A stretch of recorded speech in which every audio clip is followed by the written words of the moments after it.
ቆያ ሚሰልየው ሆነማ ታመልኪዋለሽ አታመልኪውም? ጥያቄ ወልድን ታመልኪዋለሽ አታመልኪውም? ወልድን ብቻውን አላመልከውም። ቆይ ብቻውን አላመልከውም ማለት ስለዚህ አይመለክም ማለት ነው። ወልዳ የሚጸልየው አታመልኪውም? ወልድ ብቻውን አይመለክም። ወልድ የሚጸልየውን አታመልኪውም ወይስ ታመልኪዋለሽ? ደጋግመህ ስለጨረሰ ጠየቅኝ እኮ እምነቴን አልቀይርም። ያዲው እምነትሽ እንድትቀይር አይደለም መች ተናገርሽ? እምነትሽን ንገሪን። ለመቀየርም ላለመቀየርም እኮ መጀመሪያ እምነትሽ መናገር መቻል ስትሽ እኮ ነው።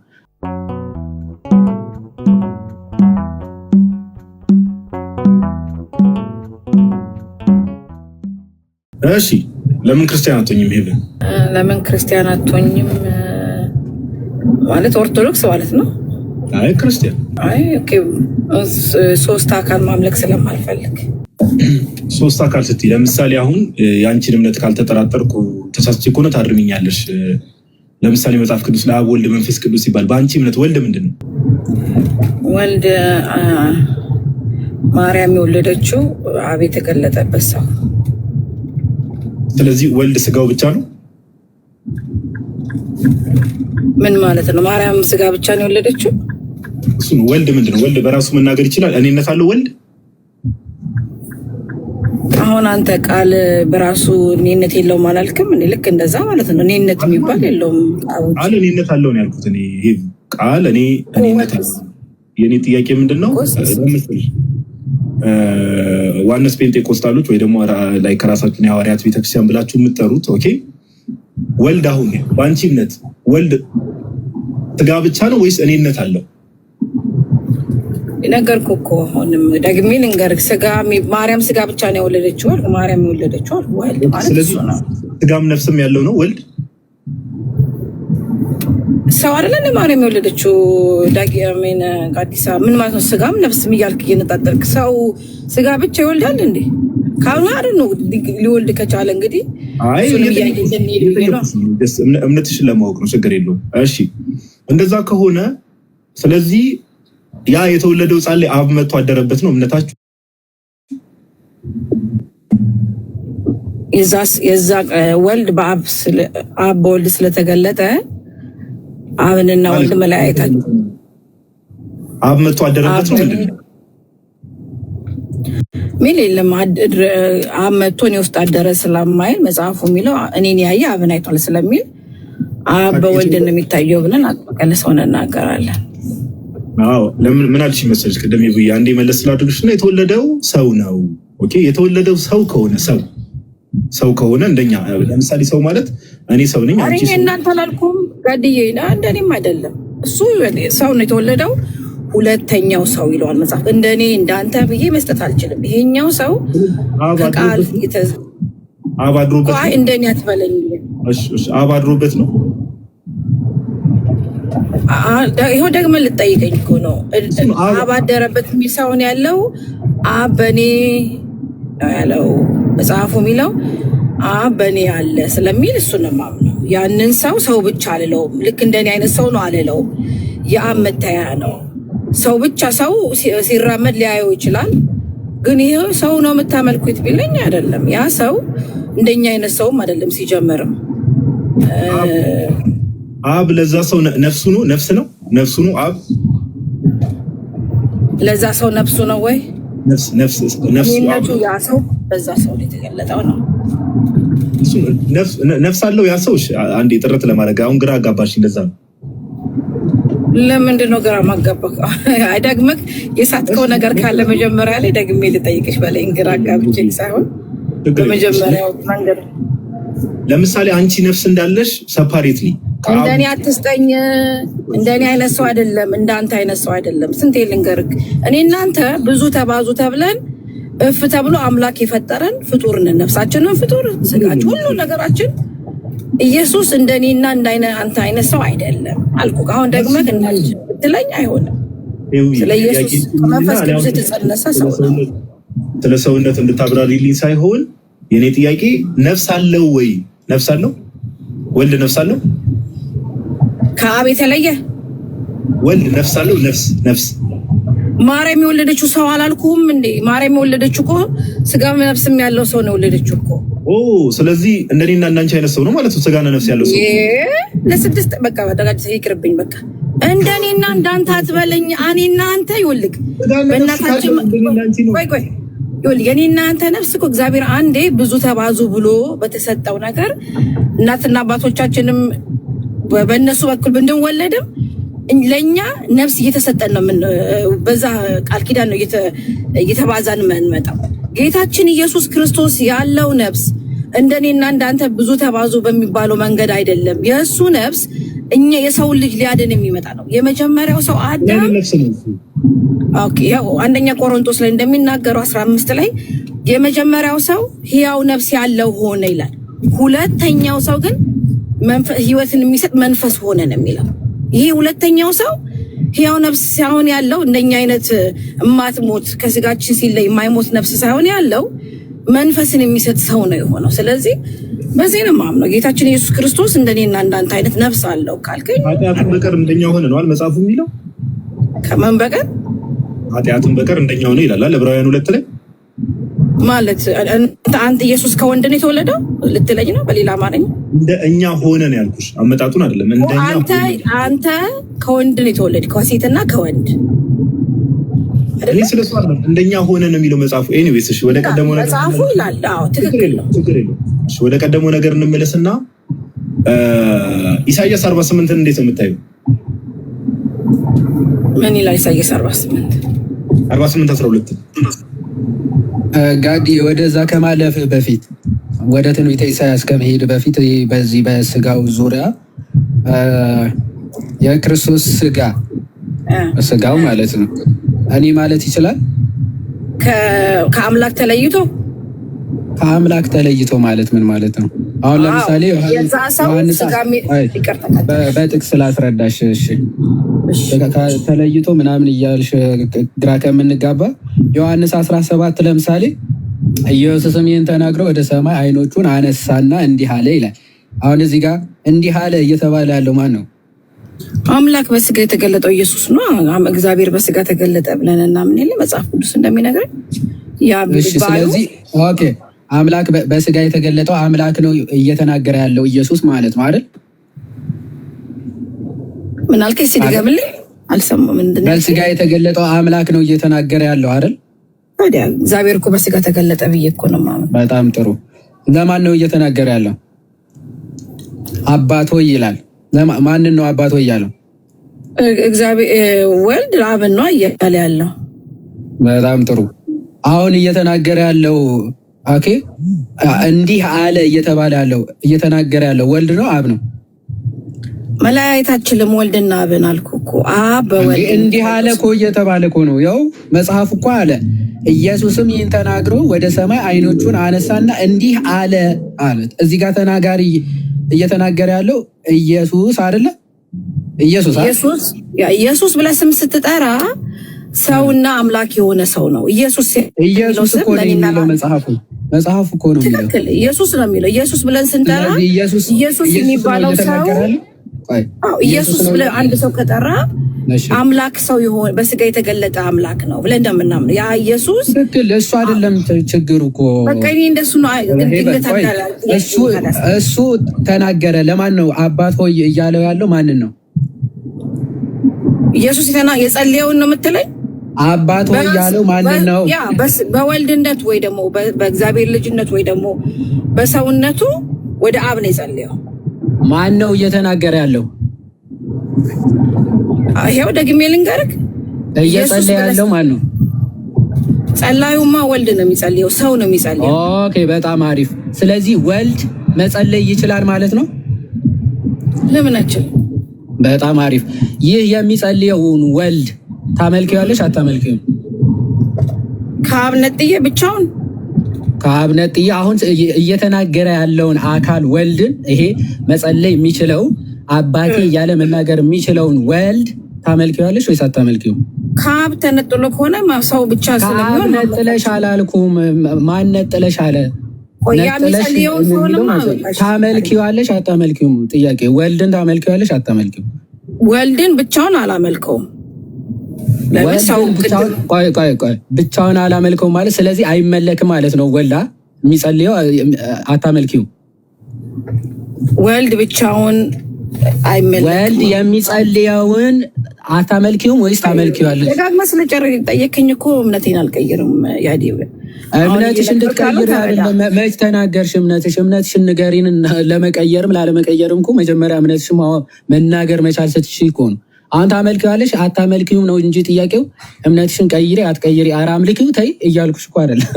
ታመልኪያለሽ አታመልኪም፣ እምነትሽ ምንድን ነው? ኦኬ አመሰግናለሁ።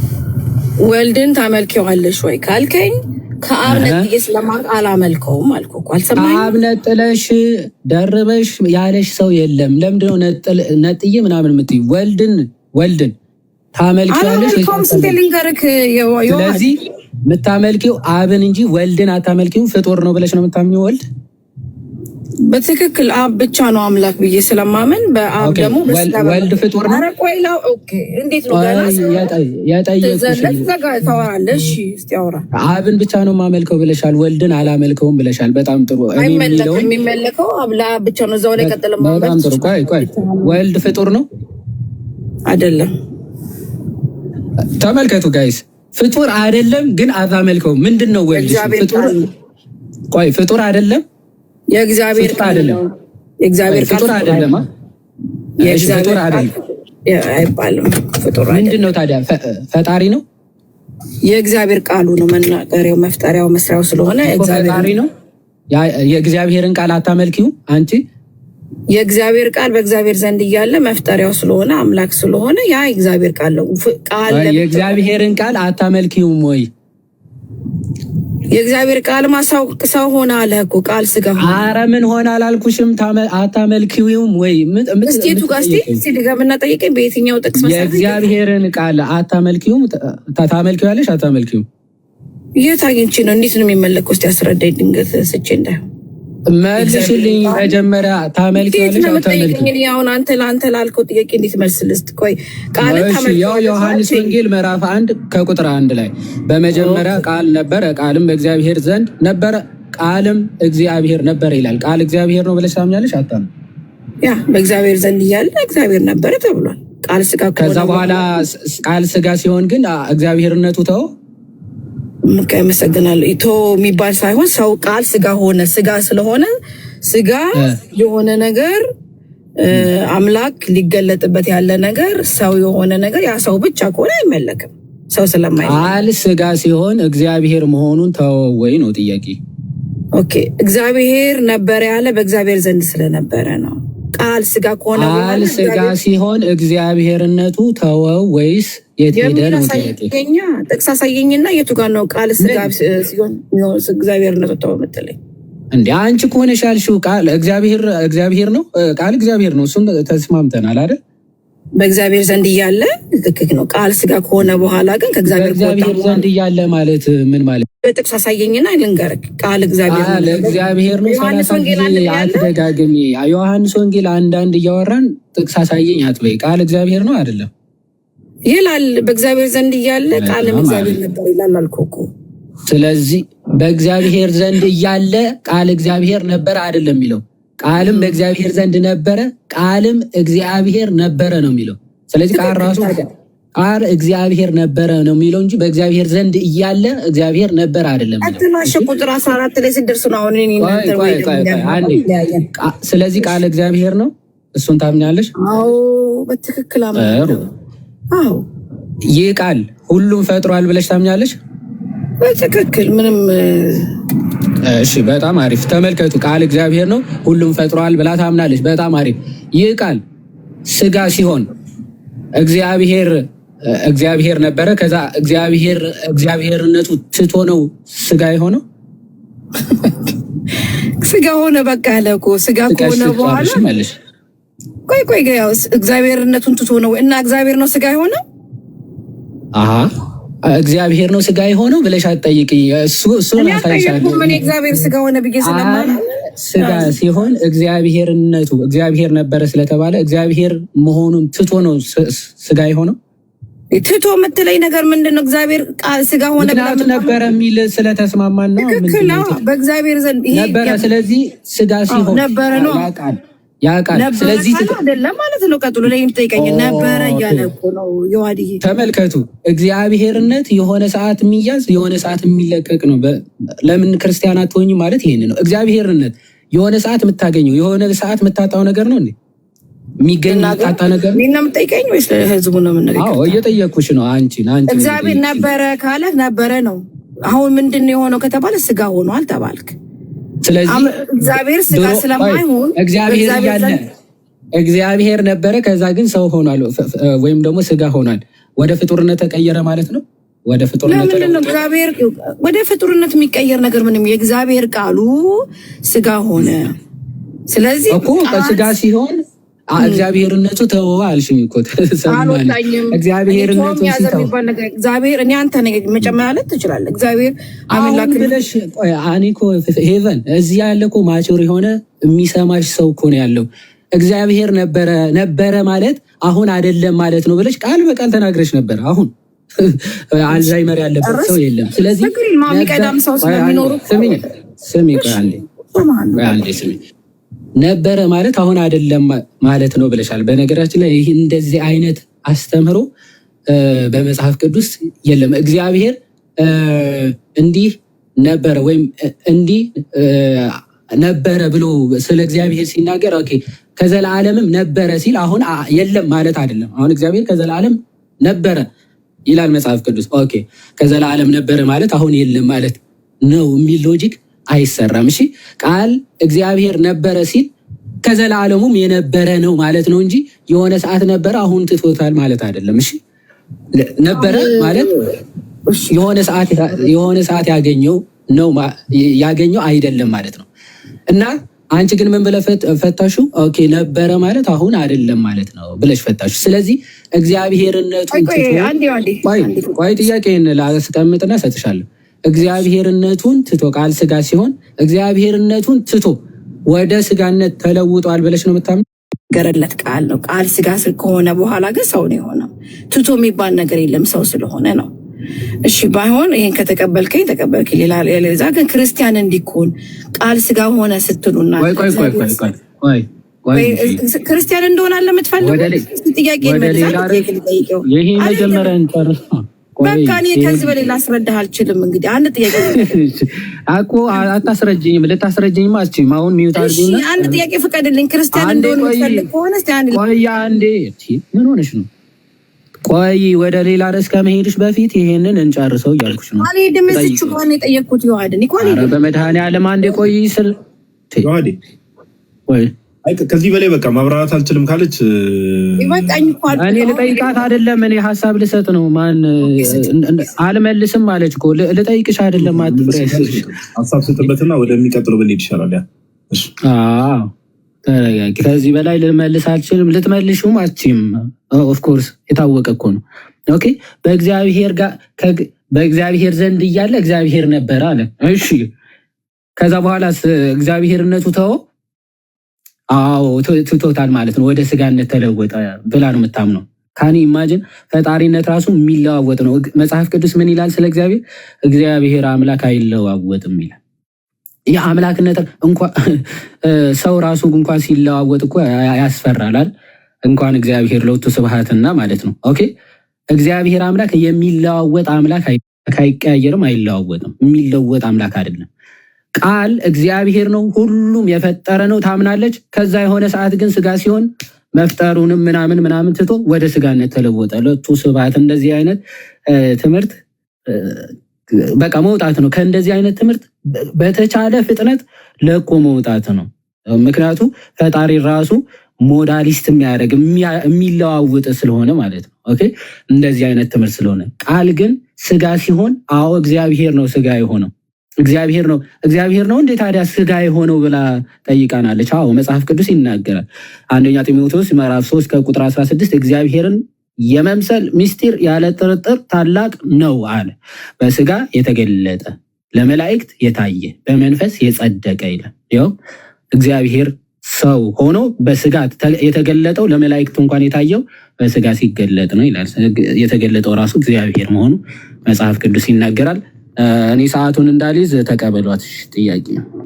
እሺ አሁን እዚህ ነገሩ ተናገርከውና እግዚአብሔር ነው ስጋ የሆነው ነው የምትለኝ? አዎ ነው አይደል? ደግመህ ለማረጋገጥ ልቀጥል? አዎ መጽሐፍ ቅዱስ ያንን ይላል። ያው ቃልም እግዚአብሔር ነበረ ይላል። ያ ቃል እግዚአብሔር የሆነው ቃል ደግሞ ስጋ ሆነ ይላል። እግዚአብሔርነቱ ለቆ ወደ ስጋ ተቀየረ አይደለም የሚለው። ምክንያቱ እዛው ቀጥሎ ምንድነው የሚለው? ጸጋንና እውነትን ተመልቶ በእኛ አደረ ይልና አደረ። እሺ ከዛ አንድ ልጅም ከአባቱ ዘንድ እንዳለው ክብሩ የሆነውን ክብሩን አየን። በዛ ክብሩ ነው ክብሩን ሳይጥል ክብሩን ሳይተው በአባቱ ዘንድ በነበረው ክብር ሲገለጥ አየነው ነው የሚለው። ይኸው ያ እግዚአብሔርነቱ ሳይለቅ መገለጥ አይደለም ያልኩት። አሁን ያልከኝ እግዚአብሔር ያው በስጋ ሆነ ማለት እሱ ነው እህታችን። ኦኬ በስጋ መገለጥና ቃል ስጋ ሆነ መሆን አንድ ነው? አዎ አንድ ነው። ቃል የምትለው ከአብ የተለየ አካል ነው ወይስ ደግሞ መለኮት ራሱን ችሎ ነው? ምንድነው እሱ ቃል? ባህሪና አካልን አትቀላቂ። በአካል ደረጃ አዎ ከአብ የተለየ አካል ነው፣ ሌላ አካል ነው። መለኮት ግን ከአብ የተለየ መለኮት አይደለም። በመለኮቱ ቃል አብ ነው? በመለኮት ቃል አብ ነው አይባልም። ባህሪ እንትና ነው ባህሪ እንትና ነው አይባልም። እሺ ኢሰንስ ሲወራ እንደ ፐርሰን ማንነት አይደለም። እንትና አይባልም ባህሪ። እሺ ኢሰንስና ፐርሰን ለይ መጀመሪያ። አንቺ ሰው ነሽ እንጂ ሰውነት ፌቨን ነው አይባልም። ሰውነት ባህሪ ነው እንጂ ፌቨን ጋዲ ምናምን አይባልም። ኦኬ ይሄ ፐርሰን ነው። ሰውነት ከተባለ ኦፍኮርስ ባህሪ ነው እየተነገረ እንትና ነው ሰውነት ምናምን አይባልም። ስለዚህ መለኮትነት አብ ነው ወይስ ወልድ አይባልም። እሺ ስለ ኢሰንስ ነው እያወራሽ ያለሽው። ስለዚህ ፐርሰን ከኢሰንስ ሳትቀላቂ ብታወሪ ጥሩ ነው። ምክንያቱም መጽሐፍ ቅዱስ ይናገራል ስለ አካላት ሲናገር ስለ መንፈስ ቅዱስ አሁን ከክርስቶስ ሌላ አጽናኝ ይለዋል አይደለ?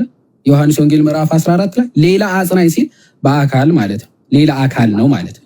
መለኮቱ ግን ሌላ መለኮት ተብሎ መጽሐፍ ቅዱስ ሌላ እግዚአብሔር ተብሎ በጭራሽ ተናግሮ አያውቅም ማለት ነው። እሺ እኔ ሌላ መለኮት አይደለም ያልኩት፣ አንድ መለኮት ነው ስላልከኝ ያ መለኮትነት ለአብም ለወልድም ለቃልም ለመንፈስ ቅዱስም ስለሆነ በአካሉ ወልድ ቃል ሰው ሲሆን መለኮቱንም ደግሞ አልተወም ነው የምትለኝ?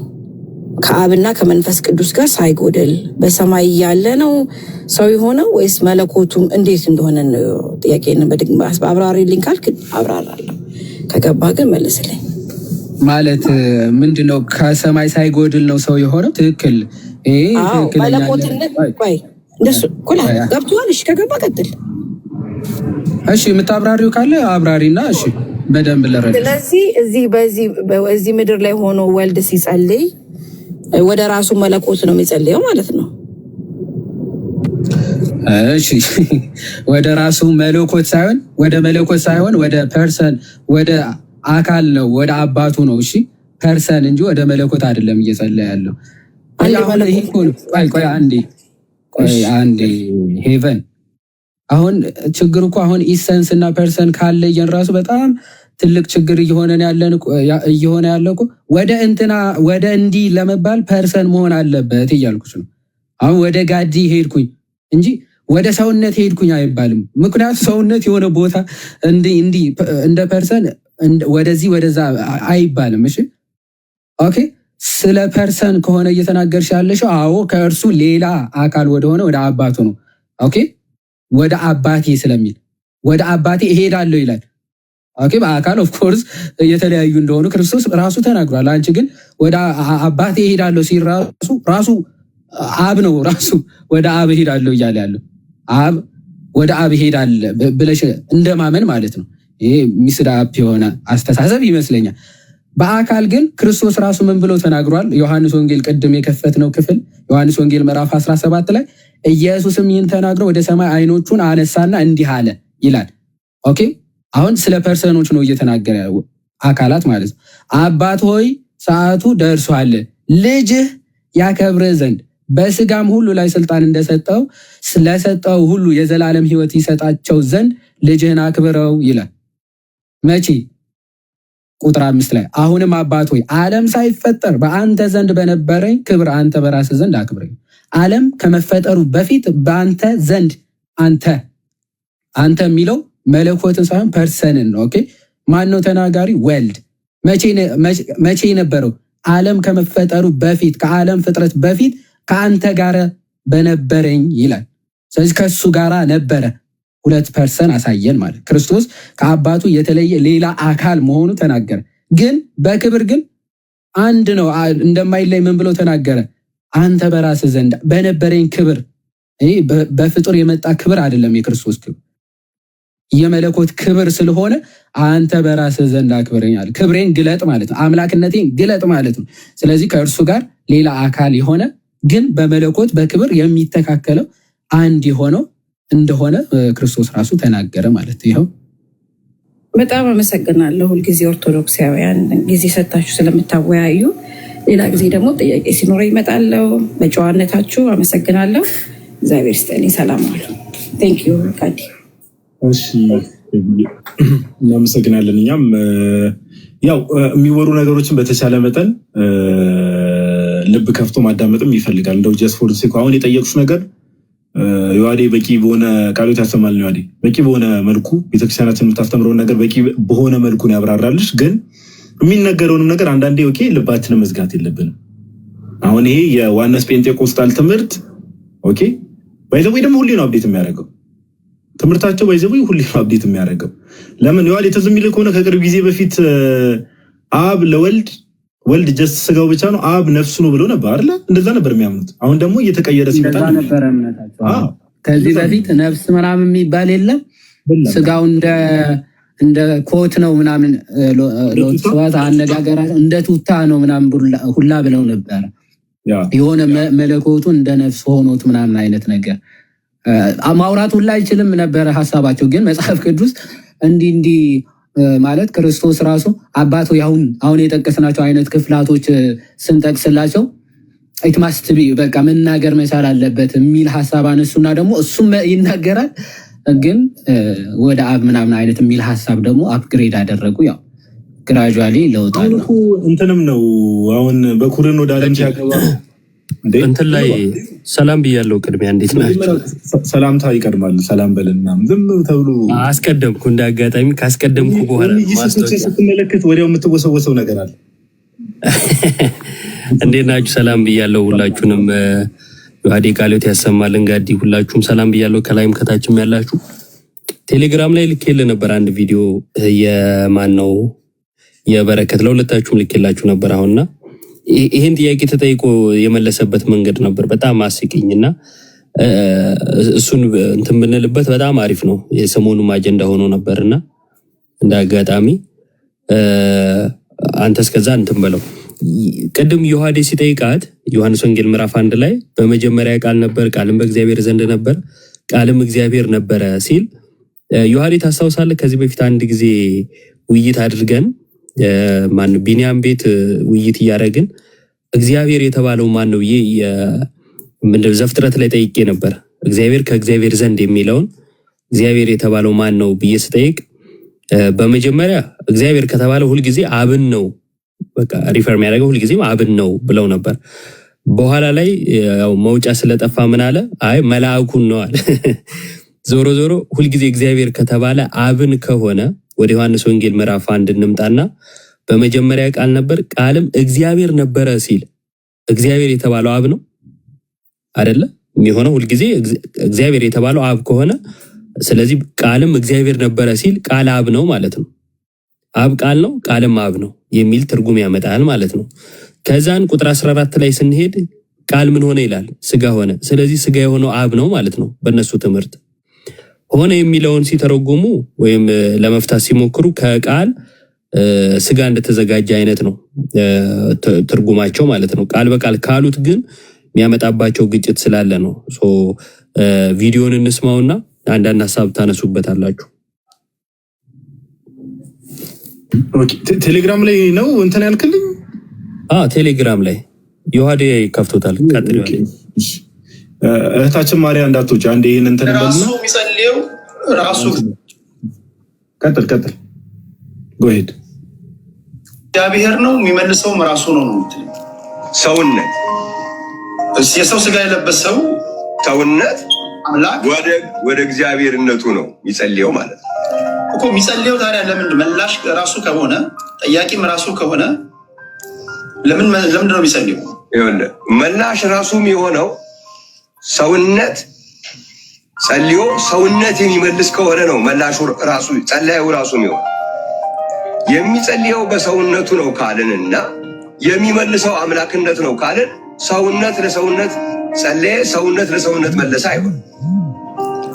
የሚጸልየው በሰውነት ነው ካልን ሰውነት ጸሎት የሚቀርበው በሰውነት ነው።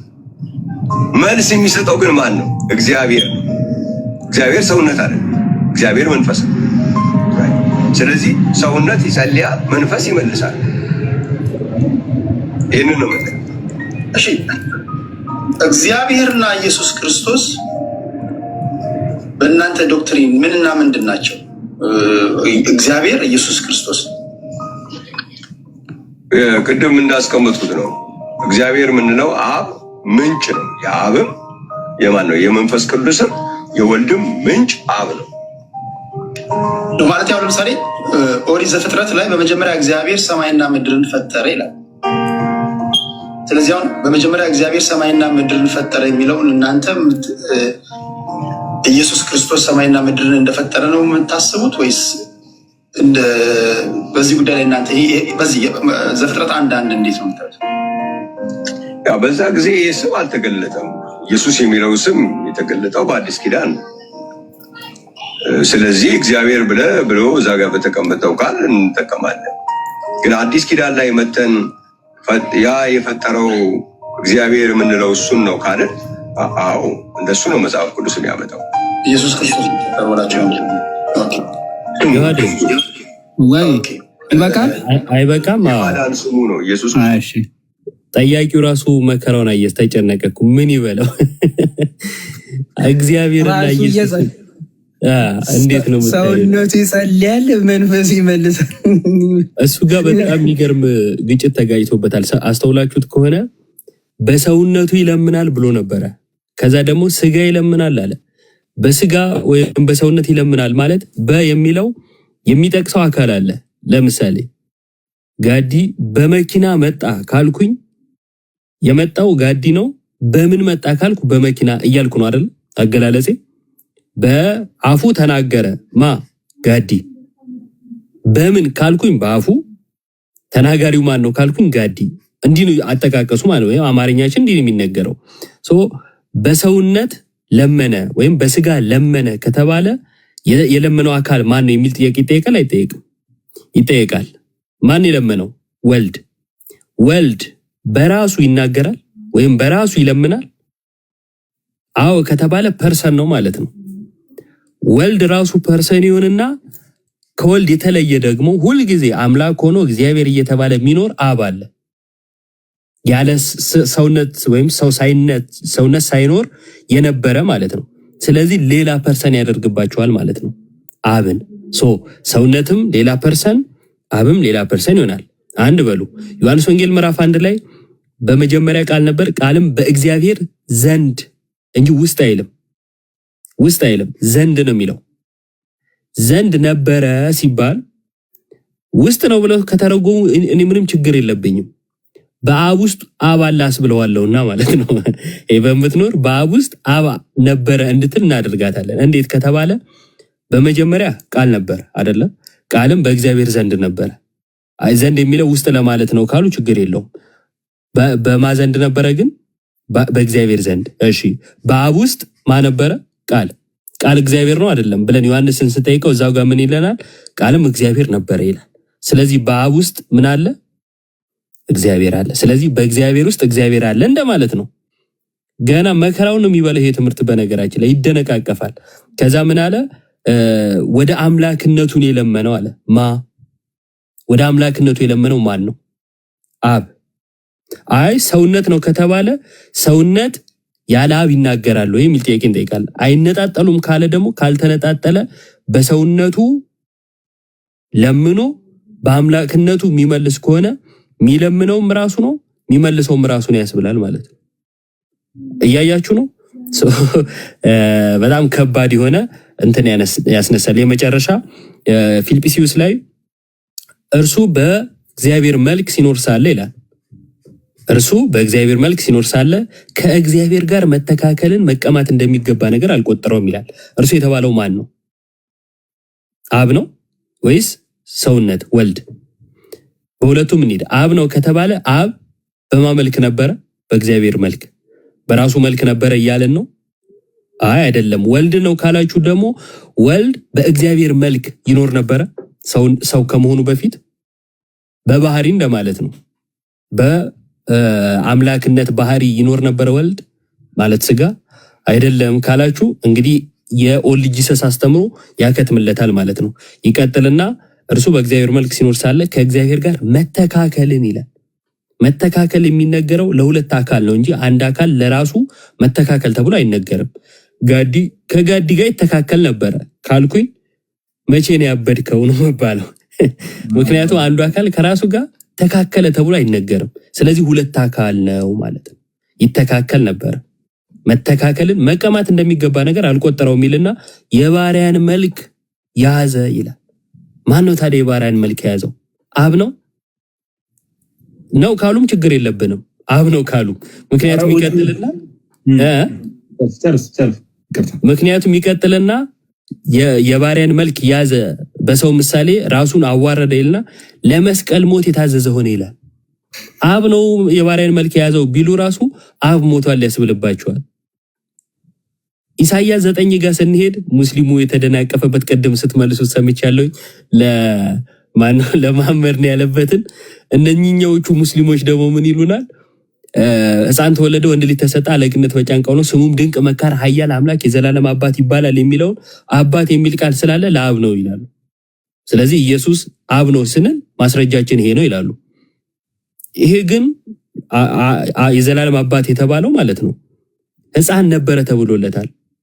ስለዚህ አብ ተወልዷል። አብ ነው ከድንግል ማርያም የተወለደው። አለቅነት በጫንቃው ነው ስሙም ድንቅ መካር ኃያል አምላክ የዘላለም አባት ሲባል ዘላለማዊ ማለት ነው።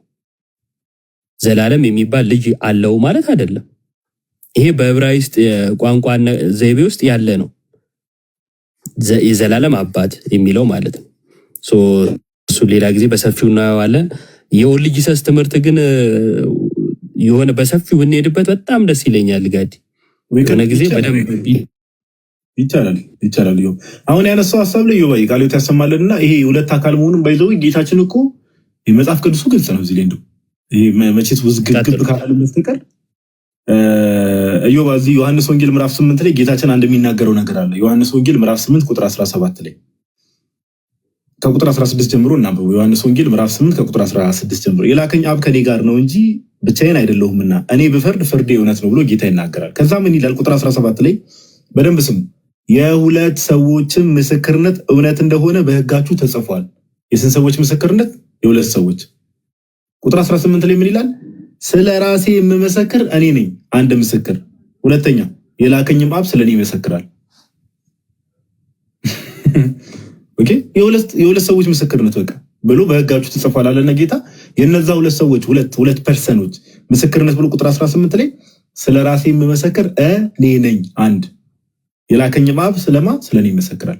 አብና ወልድ ሁለት የተለያዩ አካላት ናቸው። በቃ እንደው ይህ መጽሐፍ ቅዱሱ ግልጽ የሆነ ሀሳብ ነውና ዋናስ ጴንጤቆስታሎች በእርግጥ እንትን እኮ ነው አስቸጋሪ ነው። ጴንጤቆስታል እንቅስቃሴው ዮባ ያው ከፕሮቴስታንቲዝም ውስጥ አይደል አፈንግጠው የወጡት እነዚህ እና አስቸጋሪ ነው። ይህ መጽሐፍ ቅዱስን ጻፍቶቻቸው በተወሰነ መጠን ደርሶኛልና የተወሰኑ ፒዲኤፎች የራሳቸውን ጽሁፎች እያመሳከረ በሰፊው ብናየው አሪፍ ነው። ሌላ ጊዜ ይቻላል።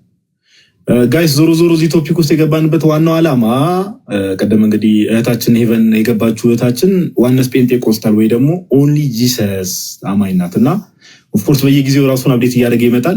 ብቻ እንዴት ነው መነሻቸውን ጀስት ምንድነው ጴንጤቆስታል እንቅስቃሴ ተጀመረ አሜሪካ ውስጥ በአዙዛ ስትሪት እንደምታውቁት። ይሄ ጴንጤቆስታል እንቅስቃሴ ከተጀመረ በኋላ እነዚህ ጴንጤቆስጣል አማኞች በሁለት ቦታ ተከፈሉ። በስላሴ የሚያምኑና በስላሴ የማያምኑ ጴንጤቆስጣሎች ራሳቸው ሁለቱም ልሳን ይናገራሉ፣ ሁለቱም ይዘላሉ፣ ሁለቱም ይጨፍራሉ። ምን ይላሉ? ነገር ግን አንዱ በስላሴ ያምናል፣ አንዱ በስላሴ ያምናል። አሁን በስላሴ የሚያምኑት እነዚህ ዮሐንስ ጴንጤቆስጣል ይባላል፣ ወይ ኦንሊ ጂሰስ የሚባሉት ትምህርታቸው ምንድነው? ኢየሱስ አብ ነው የሚለው ትምህርት ማለት ነው። ወይ ደግሞ አንድ አካል ነው በቃ የሚለው ትምህርቱን ኢዮባ እንዳለ በሰፊ ገብተን ከመጽሐፍ ቅዱስ አንጻር ሜቢ ዛሬ የሰማችሁ ሰዎች ትንሽ ልትወዛገቡ ትችላላችሁ። ተወዛገብን ያላችሁ ሰዎች ምንም እንትን ነው ምንፍቅና ነው፣ ፒውር ምንፍቅና ነው። ኦኬ ጋይስ፣ ምንም ለእንትንም የሚቀርብ ነገር አለም። ግን ትምህርቱ ምንድነው የሚለውን ነገር ሪፊውት እናደርገዋለን ሌላ ጊዜ በሰፊው። ዛሬ እንዳያችሁትም ብዙ የማይመልሱ ጥያቄዎች አሉ፣ ብዙ የማይመልሷቸው ጥያቄዎች አሉ፣ እልፍ አላፍ ማለት ነው። እና እንደዛ እናደርጋለን። ለማንኛውም እሺ፣ ማሪያ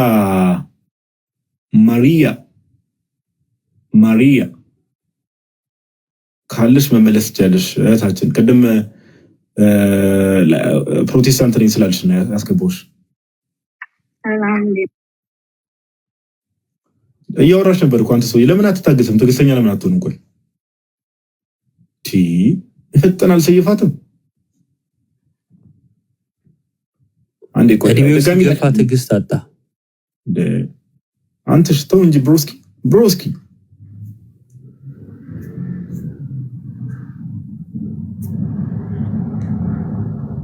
እህታችን አንድ ቁጥር ጻፊ ወይ ደግሞ ድጋሚ ላኪ። ማሪያ እየሰማሽኝ ከሆነ ብሮስኪ እስቲ ቆስጣ በይ።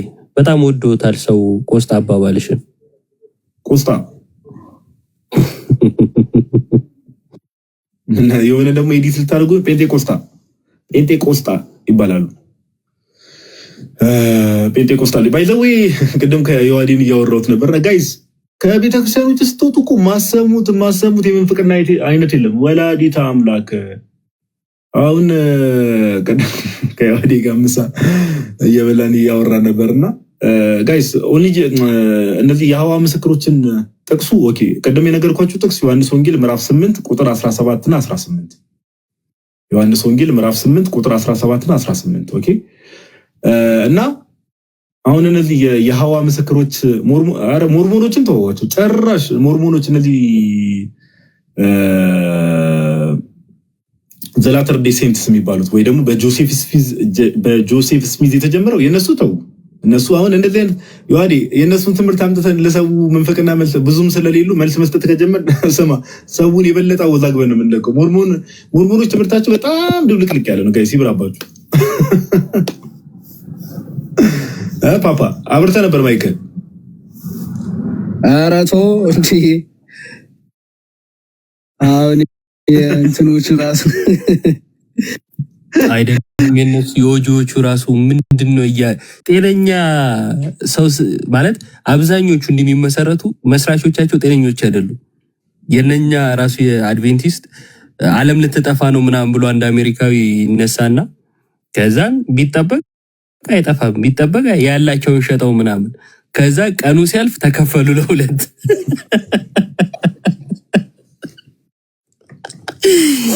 አድክሞች ናቸው ሁሉም እኮ ነው። ዮባ ለምሳሌ እግዚአብሔርን ዮባ አሁን እንዳልከው ጆባ ዊትነሶችን ወሰዳቸው። ቻርልስ ረሰል ይባላል። የሐዋ ምስክሮች አሉ አይደለ? ዓለም ትጠፋለች ያለበት አለ አይደለ? ዮባ 1910 ምናምን የፈርስት ወርልድ ዋር አንደኛ ዓለም ጦርነት አካባቢ ፒፓው ይጠበቃል። ሁሉም ደግሞ እኮ ጊዜ ላይ ሲያጋልጣቸው ይቀባጥራሉ። ሴጣኑ እየተገለጠ እየነገራቸው ከራሳቸው እየሰሙ መተው ቻርልስ ረሰል ዓለም እንዴት ትጠፋለች አልጠፋሲል ተፋ የሐዋ ምስክሮችን ስናነሳ ቆይ ሰዎች ካላችሁ ባይዘው አንድ ቁጥር ጻፉ እና ዮባ በጣም በሚገርም ሁኔታ ታች ያላችሁ ሰዎች የሐዋ ምስክሮች ኦፍ ኮርስ ኢትዮጵያ ውስጥ ምናምን በየቦታው መንገድ ላይ ምናምን ታያችኋላችሁና የሐዋ ምስክሮች ያው እንደምታውቁት ወልድ ፍጡር ነው ብሎ ነው የሚያምኑት አይደለ? አብ ወልድን ፈጠረና በወልድ ዓለማትን ፈጠረ ነው ያው ትምህርታቸው። የአሪዮስን ትምህርት ነው እዚህ ነገር ላይ የወልድ ማንነት ላይ የአሪዮስን ትምህርት ነው ያዙትና በጣም በሚገርም ሁኔታ ስጋ ከመልበሱ በፊት ጌታችን ኢየሱስ በስጋ ከመገለጡ በፊት ማን ነው ብለው እንደሚያምኑት ታውቃላችሁ? ቅዱስ ሚካኤልን ብለው ነው የሚያምኑት። ቅዱስ ሚካኤል በብሉይ ኪዳን ወልድ ማን ነበረ? ቅዱስ ሚካኤል ነበረ። ከዛ በኋላ በስጋ ተገለጠ። ጆባ ዊትነሶች ቅዱስ ሚካኤል ነበረ፣ በስጋ ተገለጠ። ከዛ ምድር ላይ ያለውን ስራ ሰራ። ከዛ ምድር ላይ የፈጸመውን ስራ ከፈጸመ በኋላ አሁን ተመልሶ ቅዱስ ሚካኤልን ሆኗል። ተመልሶ ወደ ሰማይ ከሄደ በኋላ ጋይዝ እንደው እኮ አይወራ እንደው ምንድነው ጌታ የተናገረው ነገር አለ ኢዮብ ስማ ስለ ምድሩ ስለነግራችሁ ካላመናችሁ ስለ ሰማዩ እንዴት ታምናላችሁ እንደተባለ ማጠብቁት ማትገምቱት አለ ከባድ ነው ጌታ ያደነዝዛል እውነት ለመናገር እና የሚገርም ከቤተክርስቲያን ውጪ ሰው ሲሆን አሁን የኦሪጂሰስ ማለት የምንፍቅና ቢፌ ማለት ነው። ሁሉንም ሊስታቸው ቢፌ ነው። በቃ የተለያየ ምንፍቅና የተለያዩ መናፍቃኖች ተሰባስበው ያቋቋሙት ድርጅት ነው የሚመስል። የምንፍቅና መዋጮ አለበት እና ለመስማት ያዳግታል። ለዚህ ነው በተደጋጋሚ የኛ ቤት ሲከፈት የኛን ትምህርት እንወቅ አይ መሰረታዊ ክርስትና ትምህርት እያልን የምንገባው ለመመዘን ማለት ነው። ቀላል አይደለም የምር የኛን ስናቀው ነው የሌላውን መመዘን የምንችለው። የራሱን እምነት የማያውቅ ሰው ምንፍቅና የሆነውና ያልሆነውን መለየት አይችልም።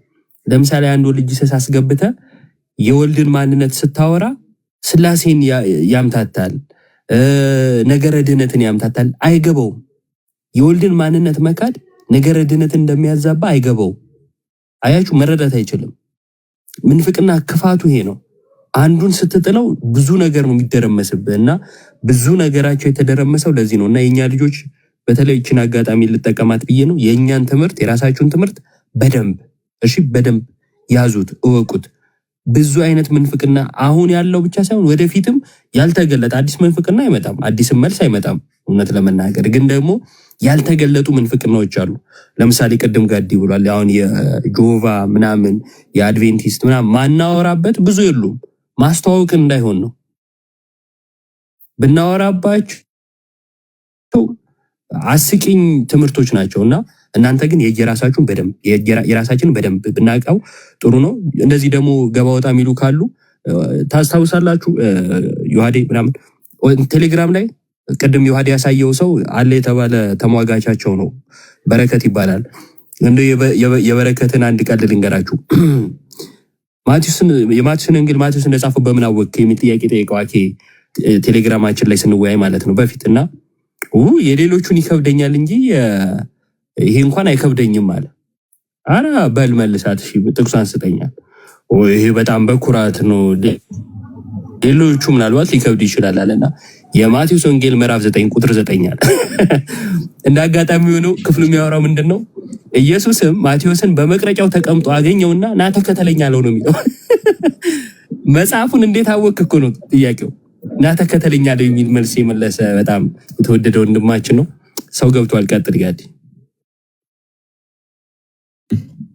ያ በጣም ብዙ ነገር ስለ ሞርሞን ማወቅ ፈልጋለሁ ያልከው ወንድማችን አላውቅም። እንግዲህ ሜቢ ማቴሪያሎች ምናምን ይሄ በጣም የነሱ ራሱ ሞሮ ፊሎሶፊ ይበዛዋልና እስቲ ሌላ ጊዜ ሜቢ አሁን ሰው ደግሞ አንዴ ጆቫውን አንዴ ሞርሞን አንዴ ምኑን ፍቅናቸውን እንደዚህ አይነት ነገር እንትን ብለን እነዚህ ዩኒታሪያንስ የሚባሉ ኧረ በስመ አብ ክርስትናው ግን እውነተኛ የጌታ ትምህርት ላይ እኮ ስንቱ በምንፍቅና ተነስቷል። ጌታ ሆይ ምንፍቅናውን ቀጥቀጠጥ አለለም ብሏል። ያው እንግዲህ ሰው ምን ያደርጋል ልቡን ካልከፈተ።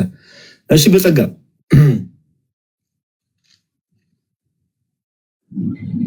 አይ ሶር በስተት ነው እናንተ እንዲገባም አልፈልግም። በስተት ነው ሶር ኧረ ና በፍቅር እናውራክ ና ችግር የለውም ና ወንድማችን ችግር የለውም። አይ ችግር የለውም። ኧረ እናንተ በሃይማኖታችሁ ነን በሃይማኖት ይቀመጣለሁ እንዴ ምን ነው ፍቅር አውራን ችግር የለውም። እኛ ይሄው ክርስቲያን አይደለም እንዴ መስቀል አድርገናል እኮ ምን አውራን ችግር የለውም። መስቀል የቱ ጋር ያስቀመጥኩት መስቀል ይሄው አይታየም። ኧረ እኔ ከመስቀል ጋር ጉዳይ ከእንጨት ጋር ጉዳይ የለኝም እንዴ ምን ነው ችግር የለውም። እንጨት መሆኑን ትነግረኛለሽ። ራስን አስታውቀን ከየት ቤተ እምነት ነው ችግር የለውም።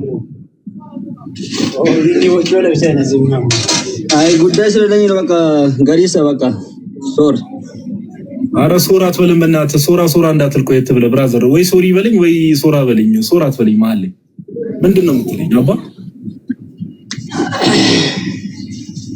በጸጋው አስቀምጫ ያስቀምጠ በእምነት ታፍራለህ? በእምነት ታፍራለህ ወይ? በእምነት ታፍራለህ? በእምነታችሁ የምታብሩት እናንተ ናችሁ እንጂ የሰው እምነት ዝም ብላችሁ እየነካችሁ አናፍርም። እስኪ አሁን ማን ያፍራል የሚለውን ትምህርት ላይ እናውራለን። እናንተ እኮ በጸጋ ነው በስራ የምትድኑ ሰዎች ናቸው። እኛ እኮ በጸጋ የምንድን ሰዎች ነን። ስለዚህ እናንተም በሃይማኖታችሁ እኛም በሃይማኖታችን እንቀመጣለን። ምን ነው እንዴ? ከመጽሐፍ ቅዱስ መጥቀስ ሲያቅትህ ከቴዲ አፍሮ ዘፈን ትጠቅሳለህ? እግዚኦ እግዚኦ እግዚኦ።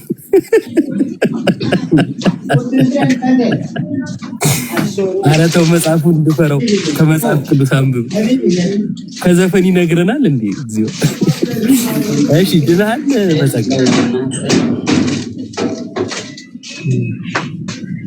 በጸጋው አቤት ድናል ምን ያልከኝ? ድናል ወይ ዲናል ወይ ማለት ምን ማለት ነው? ጥያቄው አለ እንደሱ። አዎ ድናል ወይ በጌታ በኢየሱስ ክርስቶስ ድህነትን አግኝተሃል ወይ? በነገራችን ላይ እኔ ሊከራከር አይደለም ወደዚህ መጣሁትና በጣም ስላበዛችሁ ነው እንጂ እያለፍኩ መንገድ ላይ በቃ በጣም ስላበዛችሁ ነው ወደዚህ መጣሁት። ከመጣህ ይከታዲ አስተምረናል። በጣም አበዛቸውንማ ምን ነው አጣኒ ወዳታል ጋዲ በጣም አበዛችሁ እንዴ? አይ ወንድማችን እሺ፣ ግን እሺ እኔ አሁን እዮባ ፕሮፋይሉ ላይ ልጠይቀው። ቢያንስ በጸጋ ብለህ 4 ቁልፎች አሉ። ቢጫ ቢጫ ቁልፎች ምንድን ናቸው? እሱን ልጠይቀው አይችልም። ልጠይቀው አይችልም። ከባድ ነው። ቁልፉ እንዴት ጠይቀዋለህ? እሺ ብራብ በቃ ፓፓ ገዲሳ ነው ማነው? ገዲሳ መጨረሻ ላይ ነህ። አይ በጸጋው ግን ንቀት ነው። እያየህን ማታወራው ወደ ጎን ዞረ የምታወራው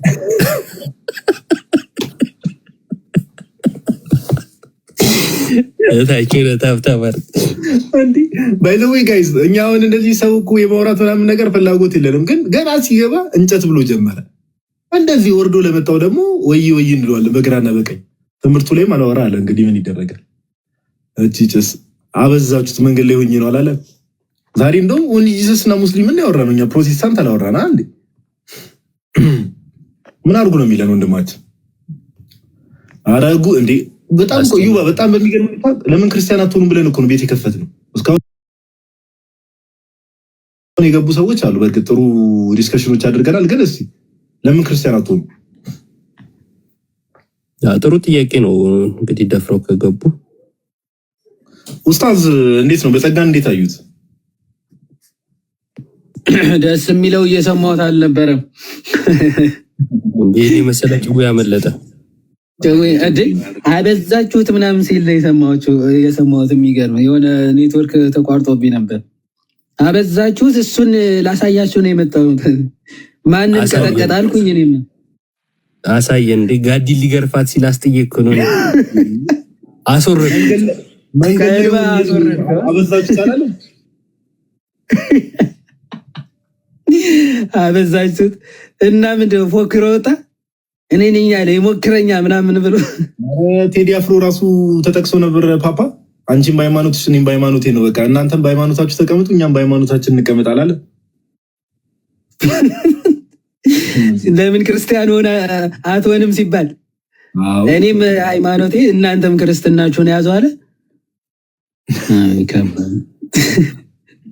እሺ ዩዘር አንድሮ ሚል አይ ቲንክ ሉካ ሞድሪች ፕሮፋይል መሰለኝ።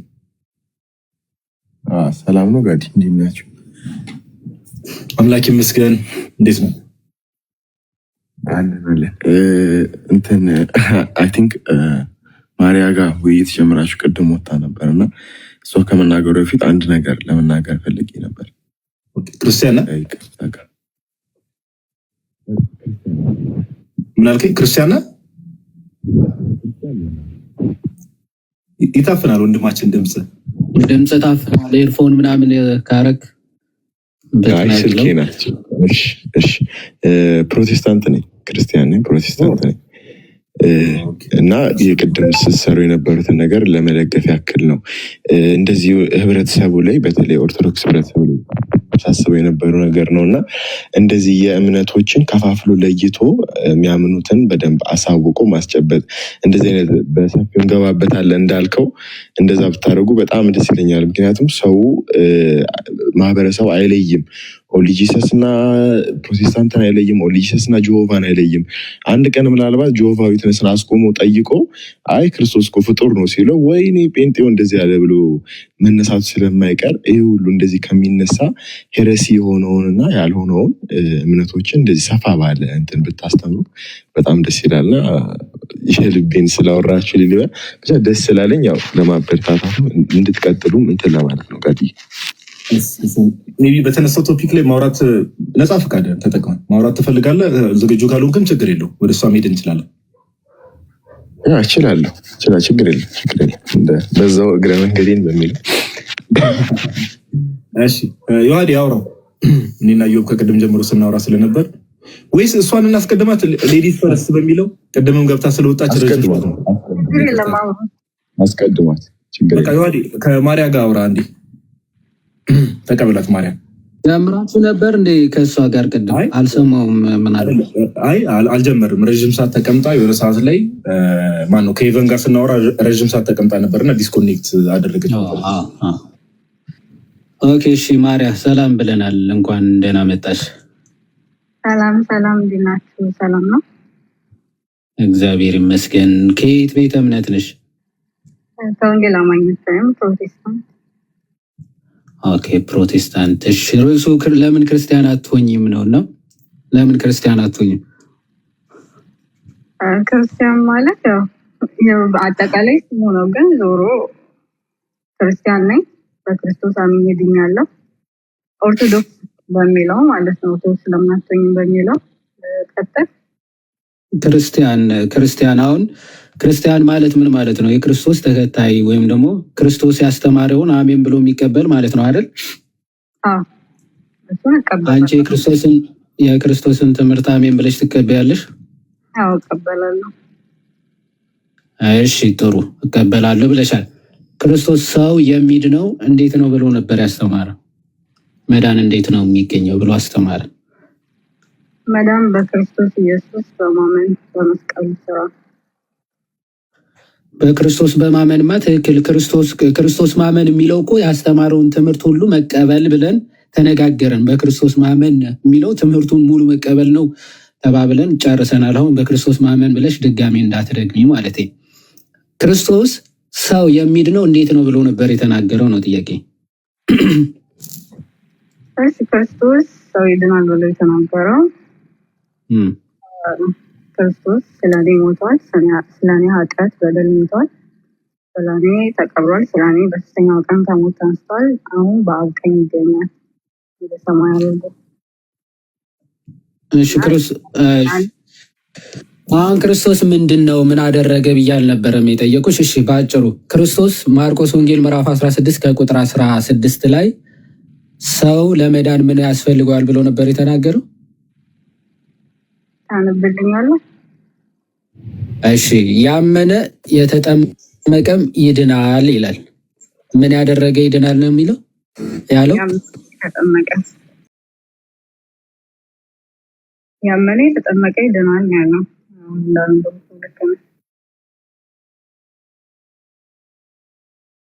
ዮሐዴ ሚዩት ሆነሃል። እኔ ጋ ብቻ ነው ሚዩት ሆኗል። ኔትወርክ ይሆናል። ኤቢ ሚዩት አድርግሽ፣ ተራ ሲደርስ ታወራለህ።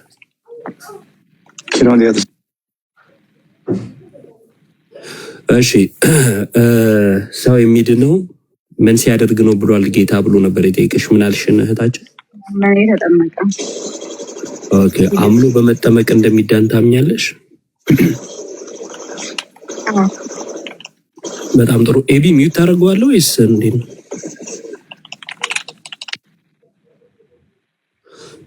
እሺ አምኖ በመጠመቅ እንደሚዳን አምናለሁ ብለሻል። በጣም ጥሩ። ያመነ የተጠመቀም ይድናል ሲል እምነት ለድህነት ነው አይደል ማርያ? ጥምቀትስ? እምነት ተጠመቃለሁ። መጀመሪያ የሚቀድመው እምነት ነው። እሺ ያመነ የተጠመቀ ይድናል ሲል እምነት ለድህነት ነው ወይ ብዬ ስጠይቅሽ አዎ ብለሽኛል። ጥምቀትስ? አምነን የምትጠመቀው ነው። አይ እኔ ቅደም ተከተል አይደለም የጠየቅኩት። አይ ጥምቀት ብቻውን እምነት ያድናል። ለድነት ነው። ጥምቀት ብቻውን ካመን ያድናል ተጠቀመጥ። እኔ አሁን ለምሳሌ በደንብ ስሚ ማርያ፣ እምነት ብቻውን ብዬ ጠይቄሻለሁ። አልጠየኩሽም አይደል?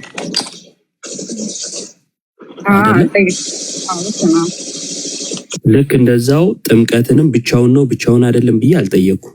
ስለዚህ እምነት ብዬ ስልሽ ብቻውን ነው ብቻውን አይደለም ብለሽ እንዳላልሽኝ ሁሉ ጥምቀትንም ብቻውን ነው ብቻውን አይደለም ወደሚለው ሳይሆን መሄድ ያለብሽ በቀጥታ ጥምቀት ለድህነት ነው ወይ ለሚለው ጥያቄ ነው ወይስ አይደለም የሚለውን በቀጥታ የምትመልሽ ከሆነ ያው ለመግባባት ይመቻል ብዬ ስለማስብ ነው። አሁን መልሽልኝ ከቻልሽ።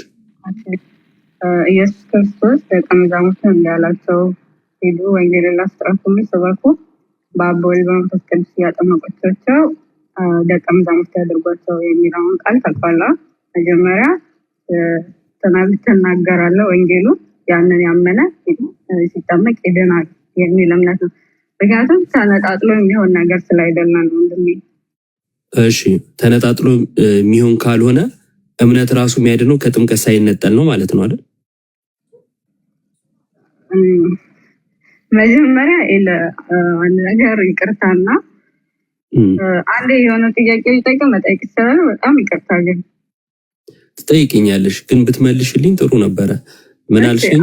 አይነጣጠልም አልሽኝ። እሺ ችግር የለውም። አሁን አንተ አምነ ያ በመስቀል ላይ ኢየሱስ ክርስቶስ አጠገብ የነበረው ወንበዴ ታስታውሰዋለህ? እሱ ሰውዬ ሳይድኗል ኦልሬዲ። ስለዚህ አምኖ ነው የተናናለ። ጥምቀት ነበረ፣ የጌታ ጥምቀት በዛ ሰዓት የዮሐንስ ጥምቀት ነበረ። ክርስቶስ ከሞተ በኋላ የጌታ ጥምቀት ብዬ ስጠይቅ ዮሐንስ ጥምቀት ብሎ መመለስ ተገቢ ነው ማለት ነው? እሺ የጌታ ጥምቀት ነበረ አይስ አልነበረም በዛ ሰዓት? ከዛ በኋላ ነው። ስለዚህ ስለ ጌታ ጥምቀት ስናወራ ከዛ በፊት ስለነበረ ሰው ማውራት ተገቢ ነው ብለሽ ታስቢያለሽ? በጣም ጥሩ። እንዲህ ከተግባባን የጌታ ጥምቀትን ላይ እያወራን ስለሆነ እምነት ለድህነት ነው ወይ ስልሽ በድፍረት አዎ ብለሻል። ልክ ነው፣ እኔ ምስማማለሁ።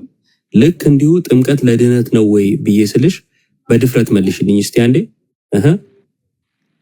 ጥምቀት ብቻውን አያድንም ብዬ በድፍረት መልስላለሁ ካላመነ። እሺ ካላመነማ እኔም እኮ ሳያምን ይድናል ብዬ አላምንም። እኔም በቃ እንደዛ ከሆነ ተግባብተናል ማለት ነው። ስለዚህ ጥምቀት ለድህነት ነው ብለን እንግባባ ወይስ አይደለም ብለን እንግባባ? ከእምነት ጋር ነው። እኔ ይቅርታ አድርግልኝና ከእምነት ውጪ አላልኩም። እኔም ቢሆነት ከምናወሳሰው በግልጽ እኮ እያልኩ ያለው ግልጽ እኮ ነው። አይ እያልሽ ያለሽው ግልጽ አይደለም። ለምን መሰልሽ? አንዴ ስሚኝና ግልጽ ያልሆነልኝ ለምን መሰልሽ? ከጥምቀት አይነጠልም። አንተ ካነበብከው ማርቆስ ከዛች ያላመነ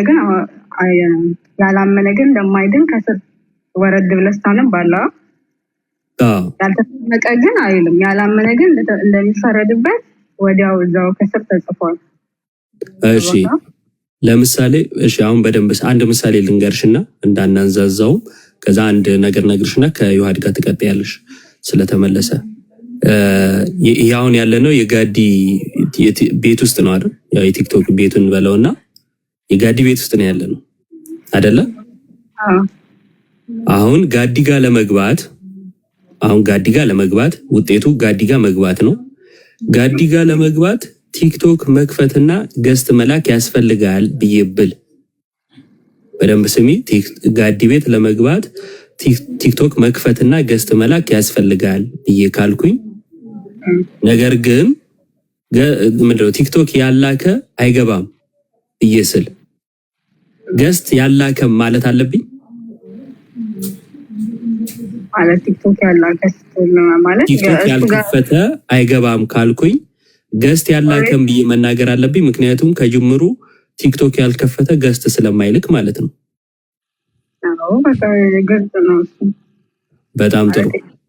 በጣም ጥሩ። ይሄ ግልጽ ከሆነልሽ ያመነ የተጠመቀም ይድናል ብሎ ያላመነ ግን ይፈረድበታል ሲል ያልተጠመቀ ማለት አይጠበቅበትም። ምክንያቱም ከጅምሩ ካላመነ ስለማይጠመቅ ማለት ነው። ልክ ገስት ምንድነው ቲክቶክ ሳይከፍት ገስት መላክ እንደሌለ ሁሉ ሳያምን መጠመቅ የለም። ስለዚህ ያልተጠመቀ ማለት አልተጠበቀበትም ማለት ነው። ተግባባን? ተግባብተናል። ልክ ነው። ከተግባባን ለመግባት ያስፈልጋል የተባለውን መቀበል ይኖርብናል አይደል? ስለዚህ ለመግባት እምነት እና ጥምቀት ለመዳን ተነግረዋል። ለመዳን እምነት እና ጥምቀት፣ እንግሊዘኛው ኤንድ ነው የሚለው፣ አማርኛው ም የምትለው እና ማለት ነው። ሰው ለምሳሌ ለመጥገብ መብላት እና መጠጣት ያስፈልገዋል ከተባለ መብላት ብቻ ማለት የለብኝም እና መጠጣት ስለተጠቀሰ፣ ልክ እንዲሁ እምነት እና ጥምቀት ለመዳን ተብለዋል። እምነትና ጥምቀት ለመዳን ያስፈልጋሉ። ይህን ማመን አለብሽ ማለት ነው። የመጨረሻ ጥምቀት የኃጢአት ስርየት እንደሚያስገኝ ታምኛለሽ? ጥምቀት የኃጢአት ስርየት እንደሚያስገኝ ታምኛለሽ? እሺ፣ አንዴ ይቅርታ አድርግልኝና ይህን ከመመለስ በፊት አንድ ጥያቄ ልጠይቅ። መጽሐፍ ቅዱስ ላይ ነው፣ ያው ቅድም በኋላ ብላይ ነበረ። እሺ ቀጥይ። እሺ ፖዞንሽ እኔ ነው አሁን ተመልሰሻል። ካሜራ ጠፍቷል። እንዴት ነው ካሜራ ጠፍቷል እኮ ጋዲ። መጽሐፍ ቅዱስን ለማውጣት ወጥቼ ነው። እሺ በቃ እሺ ዮሐንስ ወንጌል ምዕራፍ 14 ቁጥር 6 ላይ ታብልኝ ስላለ ከይቅርታ ጋር ከወጣሁኝ ያስወጣኛል። እሺ ጋዲ መቻል ችግር የለም። እኛ ኦርቶዶክሳውያን እኮ ማርያ መጽሐፍ ቅዱስ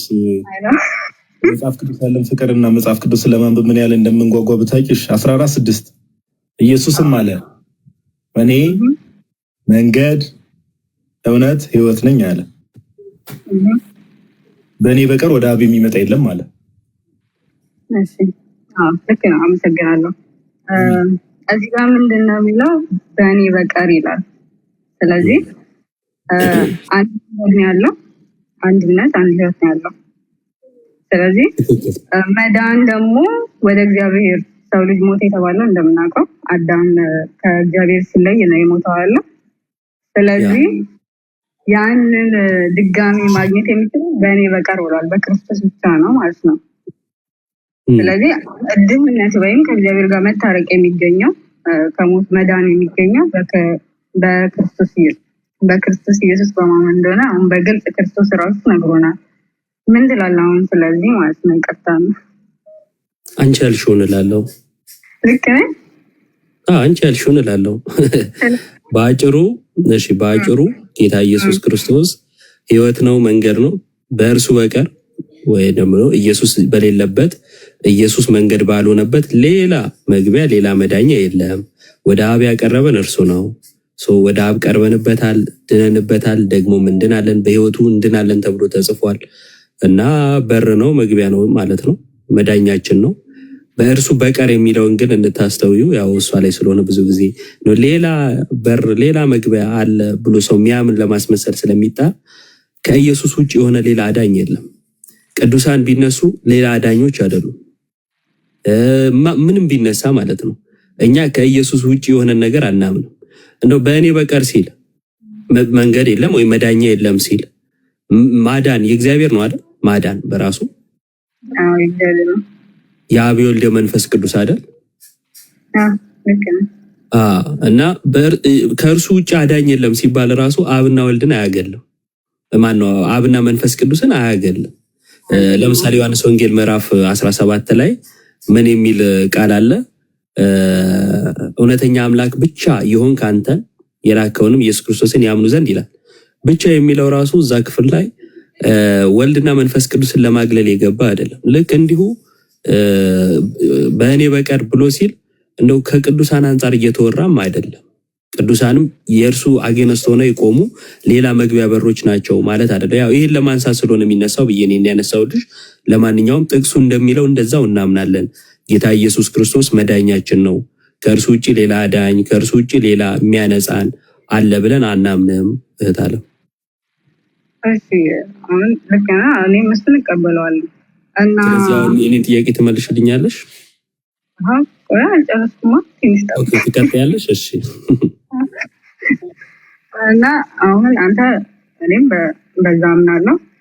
ስለዚህ አሁን ልጠይቅ የምፈልገው ነገር እዚህ ጋር ምንድን ነው? ከሱ በቀር ሌላ ከተባለ ቀጥታ እግዚአብሔር ጋር ልንደርስበት የምንችለው መንገድ ኢየሱስ ክርስቶስ ነው። ለሞተው አዳም ህይወት የሰጠው ኢየሱስ ክርስቶስ ነው። በሰይጣን ውሸት ከእግዚአብሔር የተለየውን ሰው በክርስቶስ እውነት ነው ድጋሚ ከእግዚአብሔር ጋር መታረቅ የሚችለው። ግልጽ ነው። እኔ ልጠይቅ የምችለው ኦርቶዶክስ ለምን አልሆነም? ቅዱሳን መላእክት እነዚህ ከእግዚአብሔር ጋር እንዴት ነው ሊያስታርቁን የሚችሉት?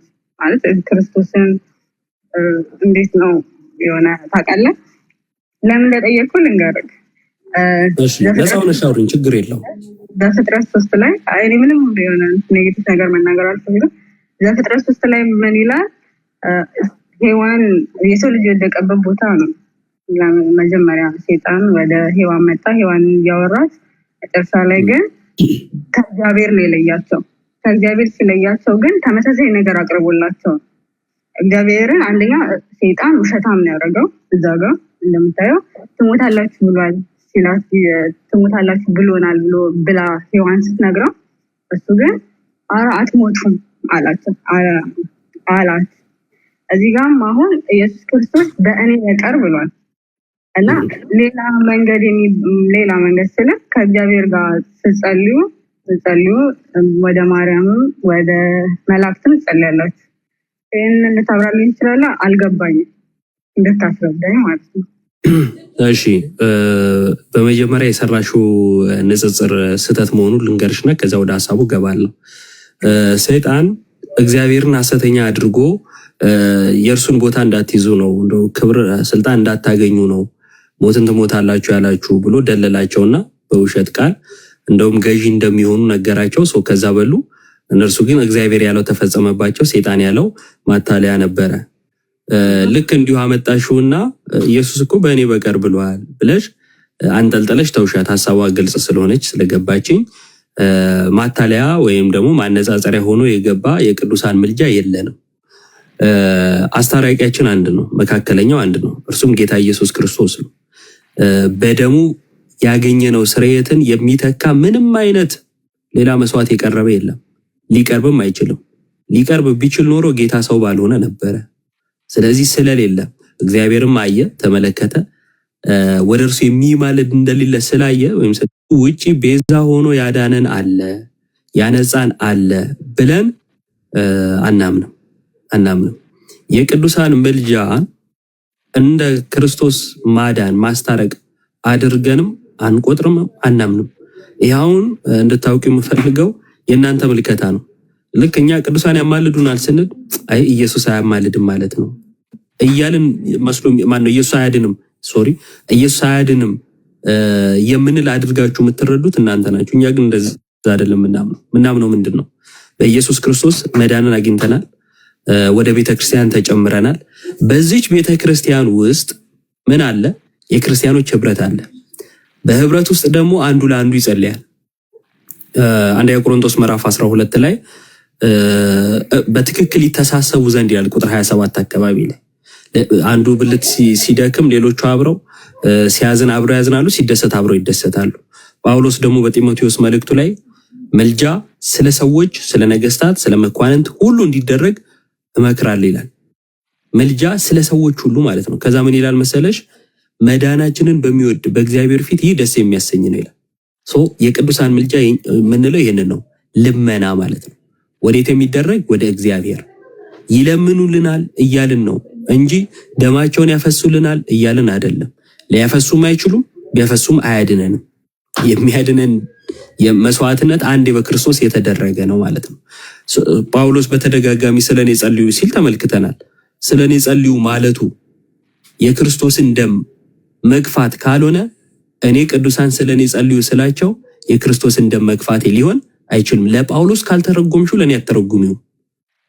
ይቅርታ፣ እሱኛው ሳይሆን አሁን መላእክት አሉ በዚህ ምድር ላይ ያለ በትክክል እውነትህን ነው። ሌላ አንተ ጸልዩ ይችላል በክርስቶስ ያመነ ሰው፣ እሱ ልክ ነህ። ግን ከዚህ ምድር የተለዩን ሰዎች አሉ። ማርያ ምን አልከኝ? እሱ ላብራራልሽ ወደዛ ልሄድ ነበር። አንደኛ ቆሮንቶስ ምዕራፍ 12 ሄደልሽ። ግን አንድ ነገር እንድትረጂ ከይቅርታ ጋር ከዩባ ጋር ትቀጥያለሽ። አንድ ሀሳብ ላንሳልሽ። በእኔ ጸሎት እግዚአብሔር ያንቺን ኃጢአት ይቅር ሊል እንደሚችል ወይ ደግሞ የኃጢአት ስርየት አንቺ ልታገኝ እንደምትችል ታምኛለሽ? እኔ ንስሐ ሳልገባ እንደሱ አይሆንም። እኔ ልቤን ወደ ክርስቶስ ሊመልሰው ይችላል። አንተ ተክተህ ስትጸልይ ለእኔ እዛን ወደ እሱ ሊመልሰው ይችላል። ግን እኔም መመለስ ይኖርብኛል። እኔ የኃጢአት ስርየት ስለዚህ በእኔ ጸሎት አንቺ የኃጢአት ስርየት ነው ወይ ደግሞ የኃጢአት ይቅርታን ካገኘሽ ይሄ ከክርስቶስ ደም ውጭ የተደረገ ነገር ነው? አይደለም። አንተ ስትጸልይ እኔም እመለሳለሁ። ከዛም በኋላ ነው የኃጢአት ስርየት የማገኝ። ከክርስቶስ ውጭ ሌላ ዳኛ አልሆንኩም እኔ። ነገሩ እኮ አንተ በዚህ ምድር ያለ አለ መጽሐፍ ቅዱስ ላይ የጻድቅ ጸሎት በስራው እጅግ ኃይልን ታደርጋለች ይላል። ሌላው ደግሞ እንደዚህ ሂዱ ወደ ማርቆስ ላይ ነው። ቃሉ ምን እንደሚል አንብብልሽ ማርያ፣ ቃሉ ምን እንደሚል አንብብልሽ። ያዕቆብ 5:14 ላይ እንደዚህ ይላል፣ ከእናንተ የታመመ ማንም ቢኖር የቤተክርስቲያን ሽማግሌዎች ወደ እርሱ ይጥራ፣ በጌታም ስም እርሱ ዘይትን ቀብተው ይጸልዩለት ይልና የእምነትም ጸሎት ድውዩን ያድናል፣ ጌታም ያስነሳዋል፣ ኃጢአትንም ሰርቶ እንደሆነ ይሰረይለታል ይላል አይደል? ኃጢአትንም ሰርቶ እንደሆነ ምን ይደረግለታል? ይሰረይለታል። ስለዚህ በአንድ ሰው ጸሎት ሌላ ሰው የኃጢአት ይቅርታ ማግኘት ይችላል ማለት ነው አይደል? እዛ ጋር ድውዩ ሄዷል። አምኖን ሄደው ያመነ ሰው ነው። ስለዚህ ይሰረይለታል በደንብ። ስለዚህ አዮባ ቀጥላው እኔ ላነሳላ ስለፈለኩ ነው። እዚህ ላይ እንትን ብሎ አዮባን ቅድም ያነሳልሽን ሐሳብ አዮባ ይጨርስልሽ። አንደኛ ቆሮንቶስ ምዕራፍ 12 ቀጥል አዮባ። እሺ በመሀል ስለገባች ነበር ቀጥል የጠየቀችው ጥያቄ እዛው ሊመልሰው ነበረ። ለማን እንዳንይዝ አንደኛ ቆሮንቶስ ምዕራፍ 12 ላይ በትክክል ይተሳሰቡ ብሎ ሲል ስለ ብልቶች ነው የሚናገረው። በቤተክርስቲያን ውስጥ ወይም በአካል ውስጥ ስላሉ ብልቶች። ቤተክርስቲያን የክርስቲያኖች ህብረት ነች። በዚህ ህብረት ውስጥ እያንዳንዳችን ብልቶች ነን። አንዱ ብልት ሲደክም ሌላ ያበረተዋል፣ ሲደሰት አብሮት ይደሰታል፣ ሲያዝንም አብሮት ያዝናል። ይሄ ጸሎት፣ ይሄ አንዱ ለአንዱ ማሰብ የክርስቲያኖች ጸባይ ነው፣ የቤተክርስቲያን ጸባይ ነው ማለት ነው። ቤተክርስቲያን ብለን ስንል በምድር ያሉ ሩጫቸውን ያልጨረሱ ክርስቲያኖች፣ በሰማይ ያሉ ሩጫቸውን የጨረሱ ክርስቲያኖችንም ያጠቃለለ ነው። በደንብ አስተውይ። ቤተክርስቲያን ስንል የክርስቶስ የሆኑቱ እያለን ነው፣ የክርስቶስ ተከታይ እያለን ነው። ምክንያቱም በማቴዎስ ወንጌል ምዕራፍ 28 ላይ ምን ብሎ ይናገራል? ሂዱ አሕዛብን ሁሉ እያጠመቃችሁ ምን ያድርጓቸው ይላል? ደቀ መዛሙርት ያድርጓቸው። ደቀ መዝሙር ማለት ደግሞ የጌታ መሆን ማለት ነው። በሌላ ስፍራ ላይ የኔ ያድርጓቸው ብሎ ሲፈታው ስለምንመለከት ማለት ነው። የእርሱ መሆን ነው። የእርሱ መሆን ክርስትና ነው። ይሄ ክርስትና በምድር የቆመ አይደለም። በስጋ ስንለይ በቃ ክርስትናችን እዚህ የሚቀር ከሆነ ክርስትናችን ከንቱ ነው የሚሆነው። ምክንያቱም ጳውሎስ ምን ብሎናል? ትንሣኤ ሙታን ከሌለ ስብከታችን ከንቱ ነው አለ አይደል? ስለዚህ በክርስቶስ ትንሣኤን አግኝተናል። ያገኘነው ትንሣኤ ዘላለማዊ ነው የሚያደርገን፣ ከክርስቶስ ጋር ነው የሚያኖረን። ይሄ ነው የክርስትና መሰረታዊ እምነት ማለት ነው። ሞተን የምንቀር አይደለንም የሚለው አንዴ ልጨርስልሽ። ሞተን የምንቀር አይደለንም የሚለው መሰረታዊ እምነታችን ነው። በዚህ ውስጥ በክርስትና ውስጥ መልጃ አለ። መልጃው በምድር የሚቆም ነው የሚል አንድም የመጽሐፍ ቅዱስ ጥቅስ የለም። ይቆማል ብሎ ካልጻፈ ይቆማል ብዬ ማመን አይጠበቅብኝም። መማለዳቸው ግን መለመናቸው ግን ተነግሮኛል። ልክ ሲሞቱ ልመና ያቆማሉ? በፍጹም አያቆሙም። ጸሎት ያቆማሉ? አያቆሙም። አምልኮ ያቆማሉ? አያቆሙም። ለምሳሌ ራእይ ላይ የታረዱ ነፍሳት ሲጸልዩ ተመልክተናል። ሲጸልዩ ከተመለከትን አይ ለቅዱሳን ሲሆን ግን ወይም ለምንድነው ለምልጃ ሲሆን ግን ለሌላ መለመን ሲሆን ግን ያቆማሉ የሚል ካለ እሱን ትነግሪኝና የሚነግረኝም ካለ ተጠቁሚኝና እናያለን። በተረፈ ግን በምድር ምልጃ አለ፣ በሰማይ ምልጃ አለ። ይጸልያሉ በምድርም በሰማይም። ሕያውነታቸው የክርስቲያን ሕያውነት የሚኖር ስለሆነ ማለት ነው። በእኔ የሚያምን ሕያው ነው ቢሞት እንኳን አስነሳዋለሁ ብሏል ዮሐንስ ወንጌል ምዕራፍ 11 ላይ። ከዚህ እምነታችን የተነሳ ነው የቅዱሳን ምልጃ የምንቀበለው። የክርስቶስን ደም ለመሸፈን አይደለም። ሲጀመር ይማልዱልናል የምንላቸው ቅዱሳኖች በክርስቶስ ደም የተዋጁ የዳኑ ክርስቲያኖች ናቸው። ካልዳኑ በክርስቶስ ደም ካልተቀደሱ ሲጀመር አይደለም ቅዱስ ሊባሉ ይቅርና ከጅምሩ ራሳቸውም ድነትን የሚያገኙ አይሆኑም ማለት ነው። ጨርሻለሁ። አሁን እንደዛ ስለኝ ጊዜ ይቅርታ አድርግልኝና በመጀመሪያ እኔ ጠይቄ የምፈልገው በዚህ ምድር ላይ ያሉት እንደሚጸልዩ ያው ያዕቆብ ላይ ነው አንብበሃል በትክክል ለሱ ማምናለሁ። ነገር ግን በሰማይ ይቀጥላሉ የሚል ደግሞ አልተጻፈም። እሱኛውን ማለት በትክክል የተጻፈ ካለ አሳየኝ። ሲቀጥል ደግሞ አንድ ልጠይቅህ የምፈልገው ክርስቶስ በምሳሌ ሲያስረዳ ምን አለ? ስለ አልዓዛር ማለት ነው። አልዓዛር ነው ሀብታሙ ሰውዬ። ከዛ እሱ ሰውዬ ሞተ። ከዛም በኋላ አልዓዛርና ስልሳውና ሄዶ ማለት ሄዶ ወንድሞች አሉኝ በምድር እና ሄዶ ይንገራቸው ሲል በምድር ወንጌልን ለመስበክ እርስ በርስ እዛው በምድር አሉላቸው ነቢያትም አሉ እዛ መስማት ይችላሉ አለ። ስለዚህ አንድ ነገር እዚህ ጋር በግልጽ ኢየሱስ ክርስቶስ በምድር እርስ በርስ ነው እንጂ በሰማይ ያለ አካል ለኛ ምንም አይነት ሪሌሽንሽፕ እንደሌላቸው ነው። ሌላ ቶፒክ ውስጥ እየገባች መሰለኝ። ዮባታችን ተሳስተሻል። ሲጀመር እኛ መልጃ ብለን ስንል ከሰማይ መተው ይንገሩን የሚል ነው እንደ እምነታችን አይደለም። እዛ ጋር የነበረው ጥያቄ ምንድን ነው? በምድር 5 ወንድሞች አሉኝ እንደኔ ወደዚህ እንዳይመጡ ይንገሯቸው ብሎ ነው የጠየቀው አይደለ?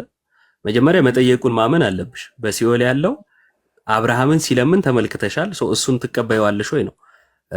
ሲቀጥል ግን በሰማይ ያሉት መተው ይንገሩን የሚል እምነት ስለሌለን ይሄን ለኛ መጥቀስ አይጠበቅብሽም። እኛ ይጸልዩልናል ያልነው በሰማይ መጸለያቸውን አሳይሻለሁ። እዛም ጋር ሲጸልዩ ሲለምን ተመልክተሻል። መናገር ይችላል ማለት ነው። መጸለይ ይችላል ማለት ነው። ሲጀመር መጸለይ፣ መለመን እነዚህ የነፍስ ግብር ናቸው። የሞተን ሰው ሄደሽ በድኑን ለምን ብትዩ የለም በድን ነው ብትጥዩም ብታነሹም አያውቅም። ነፍስ ግን ሕያዊት ናት። ራእይ ምዕራፍ 6 ላይ ቁጥር 9 ጀምሮ 5ኛው ማህተም በተፈታ ጊዜ የታረዱ ነፍሳት ከመሰዊያው በታች አየው። እነሆ ቅዱስና እውነተኛ ጌታዊ እስከ መቼ አትፈርድም ሲሉ ሰማው ይላል። የታረዱ ነፍሳት ሲጸልዩ ተመለከትን አይደለ ማርያም? ታምኛለሽ? የታረዱ ነፍሳት ወይም ሰማዕት ሆነው ያለፉ ነፍሳት እንደሚለምኑ ታምኛለሽ? እና ምን ብለው ነው የለመኑ የነበረው? መጀመሪያ መለመናቸውን ታምኛለሽ? መጀመሪያ መለመናቸውን በጣም ጥሩ። መለመናቸውን ካመንሽ ስለ ሰው መለመናቸው የሚቆም የቱ ጋር እንደሆነ ንገሪ። ምክንያቱም በምድር እያሉ አንዱ ለሌላው መለመን አለ። በሰማይ ሲሄዱ ደግሞ ወደ እግዚአብሔር መጸለያቸው መለመናቸው አልቆመም። ነገር ግን ስለ ሰው መጸለይ የቆመበትን ቦታ ንገሪ። ስለማን ነው እነሱ እየለመኑ የነበረው? እነርሱ በምድር የነበሩት ላይ እስከ መቼ አትፈርድም? ምክንያቱም ገዳዮች አሉ በምድር እስከ መቼ ደማችን ያፈሰሱት ላይ አትፈርድም እያሉ ነው። እና ፍረድባቸው እንጂ ታረቃቸው እያሉ ነው ስለምን ነበር? እኔ እዛ ጋር ላሳይሽ የፈለኩት ምንድነው እነዛ ነፍሳት የታረዱ ነፍሳት እንደሚጸልዩ ነው። እሱን አሳይቼሻለሁ። በምድር እያሉ ደግሞ ይጸልዩ እንደነበረ መጸለይ ደግሞ ግዴታ ምትነት እንኖር ዘንድ ስለ ሰው ሁሉ ምልጃ እንዲደረግ አሳስባለሁ ብሏል። ስለዚህ ስለ ሰው ሁሉ ምልጃ እንደሚያደርጉ ተነግሮናል። አዎ በምድር ነው ብለሽኛል። ችግር የለውም። አዎ በምድር ነው። በሰማይ ሲሄዱ ይቆማል የሚል ጥቅስ አለሽ ወይ ነው የኔ ሐሳብ። የለኝም። በሰማይ ሲሄዱ ይቀጥላሉ የሚል ጥቅስ የለኝም። እዛ ጋር በጣም ጥሩ። አንዴ ማርያም እኛ ለምነን አንዴ በሰማይ ሲሄዱም ይቀጥላል የሚል ጥቅስ የለኝም፣ ይቆማል የሚልም ጥቅስ የለኝም አልሽ። ለምንድን ነው አንዱን የመረጥሽው? ይቆማል የሚለው ለምን መረጥሽ? ጥቅስ ከሌለ ለምን መረጥሽ? ዮሐንስ ራእይ መጨረሻው ላይ ምን ይላል? በዚህ መጽሐፍ ላይ ከተጻፈ የሚጨምርም ሊቀንስም ብሎ ማስጠንቀቂያ ተናግሯል። ስለዛ እኔ አሁን የትንቢት መጽሐፍ ነው የሚለው አይደለ? አይቀጥልም ብዬ እኔ አልቀጥልም፣ ዝም ነው የምለው። ዝም ካለ ዝም ነው። ዝም ከሆነ እኮ መተሽ እኮ አይቀጥልም ብለሽ መቀጠል አልነበረብሽም። ለምሳሌ እኔ በሰማይ ይቀጥላል ብዬ ስል ሊሆንም ላይሆንም ይችላል ብለሽ ዝም ነበር ማለት የነበረብሽ። መተሽ ግን እየተቃወምሽ ነው። ችግር የለውም። አሁን የጠቀሽው የራእይ ላይ ያለው በዚህም የትንቢት መጽሐፍ ነው የሚለው ስለ ራእዩ ነው እያወራ ያለው። አስቀድሞ ደግሞ ያ ሁሉ መጽሐፍት ሁሉ ተሰብስበው አንድ ላይ ሆኖ አይደለም የተጻፈው፣ ስለ ትንቢቱ ነው። ያ ደግሞ ለብቻው ራሱን የቻለ አንድ መጽሐፍ። ሁሉም አሁን መጽሐፍ ቅዱስ ብለን የያዝናቸው ራሳቸውን የቻሉ መጽሐፍት ናቸው። መጽሐፍ ቅዱስ ደግሞ የመጽሐፍት መድብል ሆኖ መጽሐፍ ቅዱስ ብለን አንድ ላይ የተቀበልነው ነው። ለማንኛውም ግን እምነታችን እንደዛ ነው። ረጅም ሰዓት ፈጀን መሰለኝ። ቀጥሉ ጋዲ። ማርያ አሁን ኢዮብ ከቅድም ጀምሮ የነገረሽን ነገር በልብሽ ያዢው። ግን እንደው ቅድም አንድ ያነሳሽው ነገር አለና አብርሃም ሙሴና ነቢያት አሏቸው ብሎ ተናግረዋል አይደለ? እንዴት አወቀ ሙሴና ነቢያት እንዳሏቸው መሬት ላይ? እዚህ ያመኑ ክርስቲያኖች አሉ። አይ አብርሃም እንዴት አወቀ? አብርሃም ከነበረበት ቦታ አብርሃም ኦልሬዲ ከሞተ በኋላ ነው አይደል? ይሄ ታሪክ እውነተኛ ታሪክ ነው አይደል? እንዴት አወቀ? ሙሴና ነቢያት ወንድሞቼ ምድር ላይ ያሉ ወደ እነርሱም ላይክ እነርሱም ወደዚህ እንዳይመጡ ብሎ ላይክ ያ ነዌ ሲጠይቅ አብርሃም እንዴት አወቀ? ሙሴና ነቢያት አሏቸው እንዴት አለ? ምድር ላይ ስላለው ነገር እንዴት አወቀ? ምድር ላይ ያለ ነገር እኔ ይቅርታ አድርግልኝና እንዴት አወቀ የሚለውን እኛውንም አላውቅም። ማለት ግን እዛ ጋር አውቆታል ኦልሬዲ። ግን እኔ እንዴት እንዳወቀ አላውቅም። ጀስት አብርሃም አንድ ላይክ ምድር ላይ በነበረበት ሰዓት ላይ በእግዚአብሔር መንገድ ይመላለስ የነበረ ሰው ነው አይደለ? ስለዚህ ጭራሽ ገነት ሳይገባ ነው አይደል ይሄን ነገር ያወቀው ማርያም? የት እንደነበር እንጃ። ክፍሉን ለምን መሰለሽ ታሪኩ ጌታችን ኢየሱስ ክርስቶስ በስጋ በተገለጠበት ሰዓት ስለሆነ የተናገረው which means ጌታ ከመምጣቱ በፊት የነበረ ነገር ነው። ጌታ ደግሞ መጥቶ ደሙን ከማፍሰሱ በፊት ገነት አልተከፈተም አይደል? ስለዚህ ገነት ሁላ ሳይገባ ነው አብርሃም ይሄንን ነገር አይደለ ምድር ላይ የነበረውን ነገር ያወቀው። ምን መሰለሽ አንድ ነገር ልጨምርሽ ስለፈለኩ ነው። ዮባ ብዙ ነገር ስላወራሽ ሌሎች ሰዎችም ገስ ላይ ስላሉ አንድ ነገር እንትን ልበልሽ። ከእውቀትም አንጻር ከምንም አንጻር ቅዱሳን ያውቃሉ ወይ ደግሞ አሁን ለምሳሌ እኛ እንዲህ እርዱን ስንላቸው ያውቃሉ ስንል አንድ ጥቅስ ላንብብልሽናሽ ሐሳባችን ቤተክርስቲያናችን እንደምታምን ነግርሻለሁ። የዮሐንስ ራእይ ምዕራፍ 5 ላይ ማርያም ዮሐንስ ራእይ ምዕራፍ 5 ላይ ቁጥር 12 እና 13 ላንብብልሽ። አንቺ ያዡና በኋላ ማንበብ ትችያለሽ። ኦኬ እንደዚህ ይላል ቁጥር 12 ላይ ዮሐንስ ነው እንግዲህ በታላቅ ድምጽም የታረደው በግ ኃይልና ባለጠግነት ጥበብም ብርታትም ክብርም ምስጋና በረከትም ሊቀበል ይገባዋል አሉ። በሰማይ ስላለው ነገር ነው አይደለ? ጌታን እንዴት እንደሚያመልኩት ነው አይደል እያየ ያለው። ቁጥር 13 ላይ እንደዚህ ይላል ዮሐንስ በሰማይና በምድርም ከምድርም በታች በባህርም ላይ ያለ ፍጥረት ሁሉ በእነርሱ በደንብ አስተውይ። በሰማይና በምድር ከምድርም በታች በባህርም ላይ ያለ ፍጥረት ሁሉ በእነርሱም ውስጥ ያለ ሁሉ በረከትና ክብር ምስጋናም ኃይልም ከዘላለም እስከ ዘላለም በዙፋኑ ላይ ለተቀመጠው ለበጉ ይሁን ሲሉ ሰማሁ ይላል አይደል ዮሐንስ? ምን አለ? ሰማሁ ነው ያለው አይደል? ፍጥረት ሁሉ ለእግዚአብሔር አምልኮ ሲያቀርብ ዮሐንስ እንዴት ሊሰማ ቻለ? ይሄ ራእይ እንደሆነ ታውቃለህ። እኔ አሁን ራእይ መሆኑ አለመሆኑ ላይ አይደለም ሰማሁ ነው እያለ ያለው አይደል? ስለ መስማት ነው እያወራ ያለው አይደል? ሰማሁ ነው ያለው። ልክ ነው። ሰማሁ ዮሐንስ እንዴት ሊሰማ ቻለ? የፍጥረቱን ሁሉ ሊሰማ ይችላል በባህሪው የሰው ልጅ አይችልም። ዮሐንስ በነገራችን ላይ አልሞተም ታውቃለህ። በራእይ ዮሐንስም በዩ ሁሉ በባህሪው እሱማ ልክ ነሽ ትሏል። በባህሪው ሊሰማ ይችላል። በባህሪው የሰው ልጅ ገላጭ መንፈስ ቅድም አብርሃም ላይ የሚያነስ ነግሬሽ ወደ ሌላ ሰው እንቀጥላለን።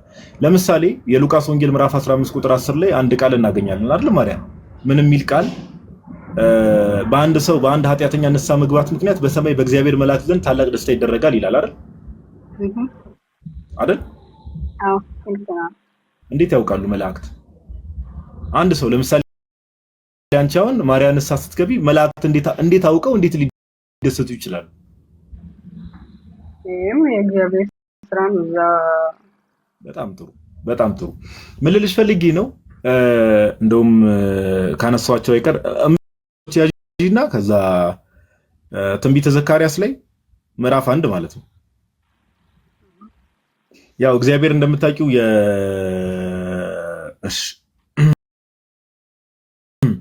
የኢየሩሳሌምና የይሁዳን ከተሞች ያው ተቆጥቷቸው ነበር አይደል? ህዝበ እስራኤል 70 ዓመት። እሺ ጥቅሱን ያዩና ማነብልሽ ነገር ስሚ። ትንቢተ ዘካርያስ ምዕራፍ 1 ቁጥር 12 ላይ እንደዚህ የሚል ቃል አለ። ኦኬ ከቁጥር 10 ጀምሮ ማንበብ ትችላለሽ። ቁጥር 12 እንደዚህ ይላል የእግዚአብሔርን መልአክ መልሶ ኦኬ ወይ እነዚህ 70 ዓመት የተቆጣ አቤቱ የሰራዊት ከተሞችን የማትምራቸው እስከ መቼ ነው አለ። አሁን ከዚህ ንግግር ምንድነው የምንረዳው? የኢየሩሳሌምና የይሁዳ ህዝቦች 70 ዓመት እግዚአብሔር ምሕረት እንዳላከላቸው አይደለ ነው አይደል የምንረዳው? የማትምራቸው እስከ መቼ ነው ብሎ ሲጠይቅ ደግሞ ምን እያደረገ ነው ከተባለ ቃል በቃል ማራቸው እያለ ነው አይደለ? ሪቶሪካል ጥያቄ ነው እየጠየቀ ያለው። በጣም ጥሩ። ከዛ ቁጥር 13 ላይ ተመልከች። ኢማጂን አንድ እግዚአብሔር መልአክ ነው። እግዚአብሔርን እስከ መቼ ነው 70 ዓመት ሙሉ እንደ ህዝብ ነው። ኦኬ 70 ዓመት ሙሉ ምህረት ያላገኙ ህዝቦችን የማትምራቸው እስከ መቼ ነው ብሎ እግዚአብሔርን ይጠይቀውና ቁጥር 13 ላይ እንደዚህ ይላል። እግዚአብሔርን መልሶ ከኔ ጋር ይነጋገር ለነበረው መልአክ በመልካምና በሚያጽናና ቃል ተናገረ። ስለዚህም ከኔ ጋር ይነጋገር የነበረው መልአክ እንዲህ አለኝ፣ ስበክ እንዲህም በል፣ የሰራዊት ጌታ እግዚአብሔር እንዲህ ይላል፣ እኔ በታላቅ ቅናት በኢየሩሳሌምና በጽዮን ቀንቻለሁ። እኔ ጥቂት ብቻ ተቆጥቼ ሳለሁ እነርሱ ክፋትን ስላገዙት ባልተቸገሩት አሕዛብ ላይ እጅግ ተቆጥቻለሁ እያለ ይናገራል። ቁጥር 16 ላይ እንደዚህ ይላል፣ ስለዚህ እግዚአብሔር እንዲህ ይላል፣ ወደ ኢየሩሳሌም በምህረት ተመልሻለሁ፣ ቤቴ ይሰራባታል፣ በኢየሩሳሌምም ላይ ገመድ ይዘረጋባታል ይላል የሰራዊት ጌታ እግዚአብሔር። ከዛ እግዚአብሔር ያ መልአክ ይህንን ነገር ጠይቆ እግዚአብሔር ወደ ኢየሩሳሌም በምህረት እንደተመለሰ ይናገራል አይደል? ስለዚህ እነዚህ ህዝቦች በመልአኩ ምልጃ ነው ምህረት ያገኙታል። ይቅርታ አድርግልኝና እዚህ ጋር አንድ ጥያቄ ጠይቀ። አይ ቆይ እንጨርስና ትጠይቅኛለሽ። በመልአኩ ምልጃ ነው አይደለም ምህረት ያገኙት? እዚህ ጋር ልክ ነው። መልአኩ ጠይቃ እሺ፣ ያው ልክ ነው። ስለዚህ አሁን እኛ ቅዱሳን መላእክትን እንኳን አግዙን እርዱን ብለናቸው አይደለም እኔና እንጂ ሳንጠይቃቸው ራሱ ቅዱሳን መላእክት ስለኛ እንደሚጸልዩ ያሳያል አያሳይም? ይሄ ጥቅስ እዛ ጋር ባለው ልክ ነው። እኔ አሁን ሙሉ ለሙሉ ነው ልል ወይ አልችልም አልችልም። ለምን መሰለሽ? አይ ጥቅሶቹን ያዣቸውና ግልጽ ስለሆኑ ማለት ነው። አንድ ጥቅስ ልጨምርልሽና ቅዱስ ጳውሎስ ስለዛ አይደለ ሁሉ ቃሉ ላንብብልሽ ቃል በቃል ምዕራፍ 1 ቁጥር 14 ላይ እንደዚህ የሚያገለግሉ መናን እንድንወርስ ያግዙናል። ይሄንን ኦኬ የክርስቶስ ኢየሱስ የማዳን ስራ ሳይበቃ ቀርቶ ነው ለምን የመላእክት እገዛ አስፈለገ? እኛ መዳንን እንድንወርስ ይላል የሚላኩ ይላል ከእግዚአብሔር ዘንድ ይላኩ እሱ ይላል። የክርስቶስ ኢየሱስ የመስቀል ስራ ሳይበቃ ቀርቶ ነው መላእክት ለምን የመላእክት እገዛ ለምን ያስፈልጋል? ሰው መዳንን እንዲወርስ ብሉይ ኪዳን ላይ አይተሃል። ዳንኤልን ከአንበሳ አዲስ ኪዳን ላይ አሁን ያነበብኩልሽ እኮ ዕብራውያን ምዕራፍ 1 ቁጥር 14 የአዲስ ኪዳን ጥቅስ ነው። አይ ይላካል አሁን ላሳይ ነው። እዛ ላይ መላካቸውን አይደለም እኔ ለማገዝ ነው የሚለው። ለማገዝ ስልሽ የክርስቶስ ኢየሱስ አሁን ጴጥሮስን አዲስ ኪዳን ላይ ጴጥሮስን ታውቃለህ፣ የወይኒ በር ከፍቶ አስወጥቶት ምናምን ነገር አለ። እሱ ቀጥታ ከመዳን አንጻር ነው። አሁን ጳውሎስ እዚህ ጋር እየተናገረ ያለው ማርያምን መሰለሽ ከመዳን አንጻር ነው። ሁሉ መዳንን ይወርሱ ዘንድ ነው የሚለው ከመዳን አንጻር ነው እንጂ አሁን እዚህ ጋር ቅዱስ ጳውሎስ እያለ ያለው አሁን ከእስር ቤት ቅዱሳን መላእክት እንዲህ ከማለት ሳይሆን መዳንን ይወርሱ ዘንድ ነው የሚለው። ድህነት ጴጥሮስ ነው ያዳነው አይደል እንዴ? እንደነገ ጠዋት ሞት ነው ሊፈረድበት ያለው ጴጥሮስ። ስለዚህ ያንን ከእግዚአብሔር ተልኮ ያዳነው። ወደ ጴጥሮስ እንሄዳለን። አሁን የኔ ጥያቄ ስለ መዳን ስለ ሳልቬሽን ነው እየተወራ ያለውና ሁሉ መዳንን ይወርሱ ዘንድ የተባለው ለማገዝ በምን መልኩ ነው? መዳንን እንድንወርስ የሚያግዙ መላእክት መዳንን እንድንወርስ የሚያግዙ በምን መልኩ ነው? መዳንም ማለት ከዘላለም ሞት ነው። ከዘላለም ሞት ሁሉ መዳንን ይወርሱ ዘንድ መዳን ማለት ሳልቬሽን ማለት የእግዚአብሔር መንግስት ነው አይደል? የእግዚአብሔር መንግስት ነው። ስለዚህ መላእክት የእግዚአብሔር መንግስት እንድንወርስ ያግዙናል አያግዙንም? ያግዙናል አይደል? በዚህ ጥቅስ መሰረት እሱ ጋር የተጻፈው እሱ ይሄኛውን ፓርት ቀጥታ እንትና አድርጎ ነው መዳንን ይወርሱ ዘንድ ማለት መዳን ማለት ድህነት ማለት ስለ ዘላለም ህይወት ነው አይደል? መዳን የተባለው ስለ ዘላለም ህይወት ብቻ ሳይሆን ከሞት እነ ጴጥሮስን በዛ በምድር ላይ ኢቭን ሲያደርጋቸው መዳንን ይወርሱ ዘንድ እኮ ነው የሚለው ማርያም። ኤኒዌይስ እሺ ቃሉን አንቺ ገብተሽ ከአንቺ ጋር በጣም ብዙ ሰዓት ቆየ መሰለኝ። ቃሉን ሰምተሽ ከሆነ የመጨረሻ ጊዜ ልበልሽና አንድ ነገር ተናግሬ እኔ እጨርሳለሁ። ወደ ሌሎች ሰዎች እንሄዳለን። ፎሎም ስለምታደርጊኝ ሌላ ጊዜ ላይ ስንገባም እየመጣሽ እንደዚህ ፍሪ የሆኑ ዲስከሽኖችን እናደርጋለን። ዋናው ትኩረት ማድረግ ያለብሽ ሀሳብ አሁን እዚህ ጋር ከሞት ስለመዳን ምናምን አይደለም እየተወራ ያለው፣ ወይ ፊዚካል ዴዝ አይደለም እየተወራ ያለው። መዳንን ይወርሱ ዘንድ ነው የሚለው። ኦኬ መዳንን ይወርሱ ዘንድ ማለት አቴን የምናደርገው ወይ ደግሞ ሴኪዩር የምናደርገው ሳልቬሽን ስለ ዘላለም ህይወት ነው እያወራ ያለው። ለምን መዳንን ይወርሱ ዘንድ እንጂ መዳን ብቻ ቢል ኖሮ ኦኬ አሁን ከስጋ በሽታ መዳን ከምን በሽታ ሊሆን ይችላል። መዳንን ይወርሱ ዘንድ ነው የሚለው። ኦኬ መዳንን ስለዚህ መዳንን ይወርሱ ዘንድ ሲባል የሚወረስ ነገር በተስፋ የምንጠብቀው ስለ እግዚአብሔር መንግስት ነው እያወራ ያለው። መላእክት እንዴት ነው የእግዚአብሔር መንግስት እንድንገባ የሚያግዙን ከተባለ ቅድም ያነሳው ልጅ ትንቢተ ዘካርያስ በብዙ መልኩ አለ። በዋናነት ግን through their prayers ኦኬ፣ በጸሎታቸው በተራዳይነታቸው ቅዱሳን መላእክት ያግዙናል። አሁን ይሄ ከክርስቶስ ኢየሱስ የመስቀል ስራ ጋር የሚጋጨው ነው አይደለም። በዛ ውስጥ ሆኖ ነው አክቲቭ የሚሆኑ ራሱ በዛ ውስጥ ኦኬ፣ ሁሉ ነገርና በአጠቃላይ ምንድነው ኢዮባ ቅድም ያነሳልሽ ሐሳቦች፣ ጥቅሶች አሉ። እነዛን ጥቅሶች ገብተሽ አንብቢ። እኔም የሰጠሁሽ ጥቅሶች አሉ፣ እነዛን አንብቢ። ነገር ግን ቤተክርስቲያናችን ለምሳሌ ቅዱሳን ሁሌ እንናገራለን፣ ቅዱሳን መላእክትም ሆኑ ሌሎች ጻድቃን፣ ሰማዕታት ከጌታ ጋር ያሉ ኦኬ ፔቲሽን ወይ ደግሞ እርዱን፣ አግዙን፣ አማልዱን ብለን ስንጠይቅ በራሳቸው ኃይል ይሰማሉ የሚል የቤተክርስቲያን ትምህርት የለም። ቅዱስ ጳውሎስ እንደሚናገረው ኃይልን በሚሰጠኝ በክርስቶስ ሁሉን እችላለሁ እንዳለው ይሄንንም ነገር መንፈስ ቅዱስ ነው የሚገልጥላቸው። ቅድም አሁን እኔና አንቺ ተነጋገርን። ዮሐንስ እንዴት ሰማ ስልሽ የእግዚአብሔር ስራ ነው አልሽ። አብርሃም እንዴት ሰማ ስልሽ የእግዚአብሔር ስራ ነው አልሽ። መላእክት ሰዎች ንስሐ ሲገቡ እንዴት ያውቃሉ ስልሽ ይሄ የእግዚአብሔር ስራ ነው አልሽ። ይሄም የእግዚአብሔር ስራ ነው። ኦኬ ቤተክርስቲያናችን እምነቷ እንደዚህ ነው። ለነበረን ቆይታ ማርያ በጣም ነው የምናመሰግነው። ሌላ ጊዜም እየመጣሽ እንደዚህ ደግሞ ሌሎች ቶፒኮች ላይ በደንብ ጥሩ ውይይቶች እንደምናደርግ ተስፋ አደርጋለሁ። ሩዜራ ክብርልን እህታችን። ቴንክ ዩ። አንድ ነገር ማለት ይችላል። አሁን ሰዓት በጣም ረጅም ሰዓት ወሰድሽ ማርያ። ኦልሞስት እውነት ለማውራት ከ45 ደቂቃ ኦልሞስት 45 ደቂቃ አካባቢ ወስድሻል። ቱ ቢሆንስ አመሰግናለሁ። ሌላ ጊዜ እንቀጥላለን። ነገም የኛ ቀን ነው እግዚአብሔር ከፈቀደና ካደርን በሰላም። አመሰግናለሁ። ተባረኩ። እሺ አትጥፊሽ። ቴንክ ዩ ኡስታዝ። ቀደም እኮ በዛው ተሰወርክ። ኢዮባ ጀመረው እኔ ቀጠልኩት መጨረሻ ላይ ትላለህ አለ ይዋዴ አለው ቃል ይተሰማልን። አይ አሪፍ ነው። ያው ነው እኛ አንዱን መንፈስ ስለጠጣን እኔ ያቋረጥኩት ኢዮባ ያቋረጠው ጋዲ ይቀጥለዋልና ሐሳባችን አንድ ስለሆነ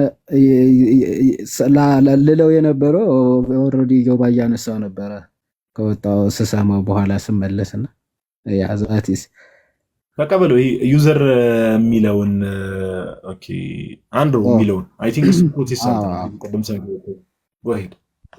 ቀደም አይ ቲንክ ጀምራችሁ ነበረ። እሺ አንድሮ ያው ጥያቄውን ሰምተዋል። ክርስቲያን ለምን አትሆንም ነው የዛሬ ጥያቄያችን። ጥሩ ጥያቄ ነው። ያው እኔ ኦልሬዲ ክርስቲያን ነኝ።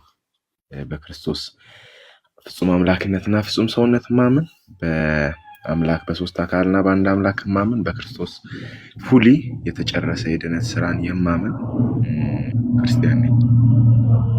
አንድ ሰው ክርስቲያን የሚሆነው ምን ሲሆን ነው? ወይም ደግሞ ክርስቲያን የሚባለው ምን ሲያደርግ ነው? ያው ክርስቲያን የሚባለው እንግዲህ አሁን ያልኩህን ነገር ዋና የአምላክን ኤሰንስ እንደ የክርስቶስን ስራ አምኖ ሲቀበል እንዲሁም ደግሞ ከክርስቶስ ሞትና ትንሣኤ ጋር በጥምቀት ሲተባበር ክርስቲያን ይባላል። ግን ያው መሀል ላይ እንደዛ ነው። ኦኬ በጣም ጥሩ። ስለዚህ በጥምቀት ከክርስቶስ ጋር መተባበር፣ እነዚህ በስላሴ ማመን፣ በክርስቶስ ማመን የሚሉትን እነዚህን ሁሉ ያጠቃልላል ብለኛል። አንተ አሁን በክርስቶስ ታምናለህ? አዎድ ብላለች። በጣም ጥሩ። በክርስቶስ ማመን ማለት ክርስቶስ የተናገረውን ሁሉ የአምላክ ቃል ነው እፈጽመዋለሁ አደርገዋለሁ ብለህ ነው የምትቀበለው? አዎ። በጣም አሪፍ።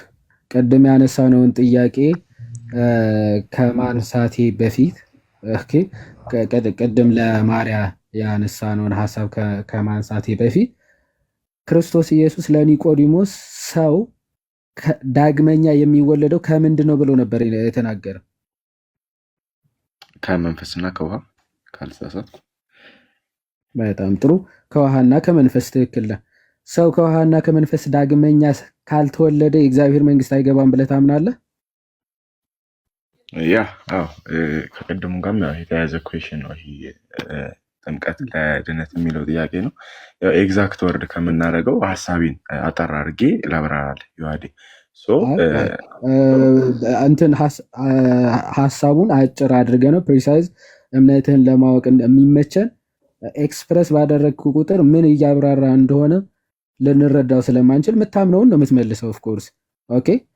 አንተ ሰው ዳግመኛ ከውሃና ከመንፈስ ካልተወለደ በስተቀር አይድንም ብለህ ታምናለህ ወይ ብዬ ስጠይቅ ወይ አምናለሁ ነው የሚሆነው ወይም አላምንም ነው። ምንም ማብራሪያ አያስፈልግም። ታምናለህ ወይስ አታምንም? አምናለሁ ብለኸኛል። ደስ እንዲለ አምናለሁ። በቃ ያው ለማብራራት ፈልጌ ነበር። እሺ አምናለሁ። ታብራራለህ፣ እሰጥሃለሁ፣ ችግር የለውም። ለመግባባት አሁን እዚህ ጋር ማብራሪያ ምንም ማብራሪያ ስለማያስፈልገው ማለት ነው። ኦኬ ምን ማለት ነው ብያለሁ የጠየቁ ክርስቶስ የተናገረውን ቃል ተቀበለዋለሁ ወይስ አትቀበለውም የሚለው። እሺ አሁን ኮንቴክስቱ ልጠይቅህ ነው። ከውሃና ከመንፈስ ማለት ምን ማለት ነው? ከውሃና ከመንፈስ ሲል ያው ከእምነትና ከክርስቶስ ስራ ትብብር ጋር ያሳየው። ከእምነት ያው ከመንፈስ ጋር ሲል የትኛው ነው እምነት ያልከው? የትኛውን ነው እምነት ያልከው? ከውሃና ከመንፈስ ነው የሚለው። የትኛውን ነው ውሃ ያረከው? እንግዲህ ምን እምነት ያረከው የትኛውን ነው? መንፈስ ነው። መንፈስ እንልኩ ቀደም የክርስቶስ ሐሳብ እቀበላለሁ ብለሃል። አሁን ግን የክርስቶስ ሐሳብ እንዴት እንደማትቀበል እያሳየን ነው። ክርስቶስ ውሃና መንፈስ ብሎ ሳለ አንተ ደግሞ እምነትና ምን እያልክ ነው? እምነትና ምንድን ነው? እምነት ነው ያልክ። ሐሳባችን አልተረዳዳንም መሰለኝ። ዋዲ አይ ውሃና መንፈስ የተባለው ምንድን ነው ብዬ ነው የጠየቅኩ። ቀጥታ እስቲ መልስልኝ። ምንድን ነው ማለት?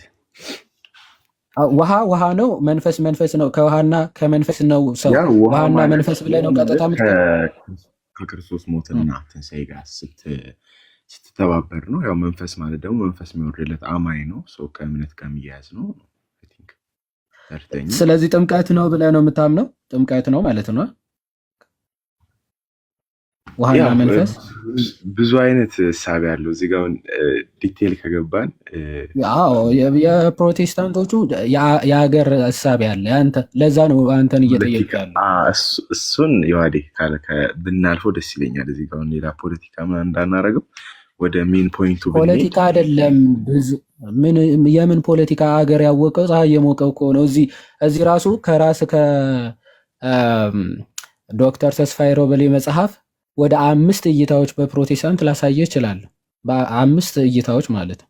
እዚህ ሆነ ፖለቲካ ምናምን ብለህ የምታልፈው ነገር አይደለም። እንዳሻው እየተነሳ ማንም ስለሚተረጉመው እንደዛ ስለሆነ እምነታቸው። አሁን ለዛም ነው በእናንተ እምነት ወይም ደግሞ ይሄ ሰብጀክቲቪዝም አፈታት ስላላችሁ። ሰብጀክቲቪዝም ማለት እንደ ራስህ ነው የምትፈታው፣ ሰብጀክቲቭ ስለሆነ አፈታታችሁ።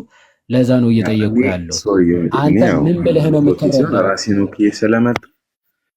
ዛት ይዝ እኮ እኔም አንተን ነው የጠየኩ። ብዙ አይነት እይታዎች አሉ አትበለኝ። ስለ አንተ ስለሆነ ወንድም እየጠየቅኩ ያለሁት ማለት ነው። ስለዚህ አንተ እይታ ምንድን ነው? እይታው እንዳልኩ ነው፣ ከክርስቶስ ስራ ጋር መተባበር እንዲሁም ደግሞ እምነት ነው። ጥምቀት ማለት ነው። ወደ ሀሳቤ ልምጣ ላብራራ። መጀመሪያ አልመለስክልኝም እኮ። ጥምቀት ነው እያልከኝ ያለው ከክርስቶስ ሞትና ትንሣኤ ጋር መተባበር እያልከኝ ነው። አይ ቲንክ ሮሜ 6 ላይ እየጠቀስክ ይመስለኛል። ሮሜ 6 ነው እየጠቀስክ ያለው። ቆይ ማን ነበረ ስምህ? አንድሮ ነው ስምህ? ከይቅርታ ጋር ይሰማል? አንድሮ ይሰማሃል? ይሰማል። እሺ አይ ቲንክ እየተቆራረጠብህ ነው መሰለኝ። ጥያቄን ሰምተኛል? ሮሜ 6 ነው እየጠቀስክልኝ ያለው ከሞቱና ከትንሣኤው ጋር መተባበር እያልከኝ ነው ብዙ ጊዜ። እና ሮሜ 6 ነው እየጠቀስክ ያለው። ያው ጥምቀት ማለት እኮ ያ እኮ ነው አይደል? ከሞቱ ጋር ሙቻለሁ። ያ ኤግዛክትሊ። እኔም እያልኩ የነበረው ቀጥታ ጥምቀት ነው እያልከኝ ነው ወይ የሚለውን ሀሳብ እየጠየቅኩ ነበረ እኮ ሀሳብ። ስለዚህ ጥምቀት ነው እኮ ነው ወይ? ከዛ ታብራራለህ። ምንድነው ነው ወይም አይደለም ማለቱ ለምንድነው የሚከብድ? ከማብራራው ሀሳብ ከዛ በኋላ ደግሞ መልሱን ታገኛለህ በሚለው ነው ወይም አይደለም በለኝና ከዛ ታብራራለህ። ምን እያልክ እንደሆነ የሚገባኝ ለየትኛው ሀሳብ እያብራራህ እንደሆነ መጀመሪያ ዲዳክቲቭ አድርገው ጀነራል ነገሩን ስጠንና ከዛ አብራራ። ነው ወይ እንደዛ ብለህ ነው ጥምቀት ነው ብለህ ነው የምታምነው ወይስ አይደለም? አሁን እሺ ላብራራ። ኦኬ ሀሳቤን እየተረዳ ባኪን ፎርስ ከምናደርገው ላብራራውና ያዘው። ምንድነው አንድሮ? ለምን እኔ ለመግባባት ከሆነ እና የምታምነው እምነትህ ከሆነ ለመመስከር ለምንድነው የሚጨንቅ? ማለት ለምን ይከብዳል? ጥምቀት ነው ብለህ ያው ቆይ አንዴ በዚህ በዲዳክቲቭ አርጊመንት ዘር ኢዝ ኖ ቢትዊን ቫሊድ ኤንድ ኢንቫሊድ አርጊመንት የሚባል አለ። የሆነ በሁለቱም አማራጭ መካከል የሆነ መልስ የለም። ወይ ጥምቀት ነው ብለህ ነው የምታምነው ወይስ አይደለም። ከሁለቱ ውጭ ሊሆን አይችልም። ወይ ነው ብዬ ነው ማምነው ወይም ደግሞ አይደለም ብዬ ነው ማምነው ትልና ከዛ በኋላ ታብራራለህ ማለት ነው። ለምን አይደለም አልክ፣ ለምን ነው አልክ የሚለው ታብራራለህ፣ እድሉ እሰጥሃለሁ እያልኩ ነው። መጀመሪያ ግን ጥምቀት ነው ብለህ ሮሚ 6 እኮ ጥምቀት ነው ብለኛል። እኔ ሮሚ 6 አልጠየቅኩም። ኦኬ ከእሱ ጋር መተባበር እኮ ጥምቀት ነው ብለህ መለስክልኝ። የሮሚ 6 አልጠየቅኩም። የሮሚ 6 ስለመለስክልኝ አመሰግናለሁ። የኔ ጥያቄ ግን ሮሚ 6 ሳይሆን ዮሐንስ ወንጌል ምዕራፍ 3 ከቁጥር 5 ላይ ከውሃና ከመንፈስ የተባለው ጥምቀት ነው ብለህ ነው የምታምነው ወይስ አይደለም ነው? ወይም አይደለም በል ከዛ አብራር። ቀጥል። አንዱ ሰምተኛል ብዬ ተስፋ አደርጋለሁ። አልሰማውም እንዳትለኝ። ተሰምቻለሁ ሰዎች እኔ ነኝ እንደ የተቋረጥኩት። ዮሐዴ አለ እሱ ጋር ነው ኔትወርክ። ኔትወርክ እሱ ጋር ነው። ኔትወርክ ነው መሰለኝ።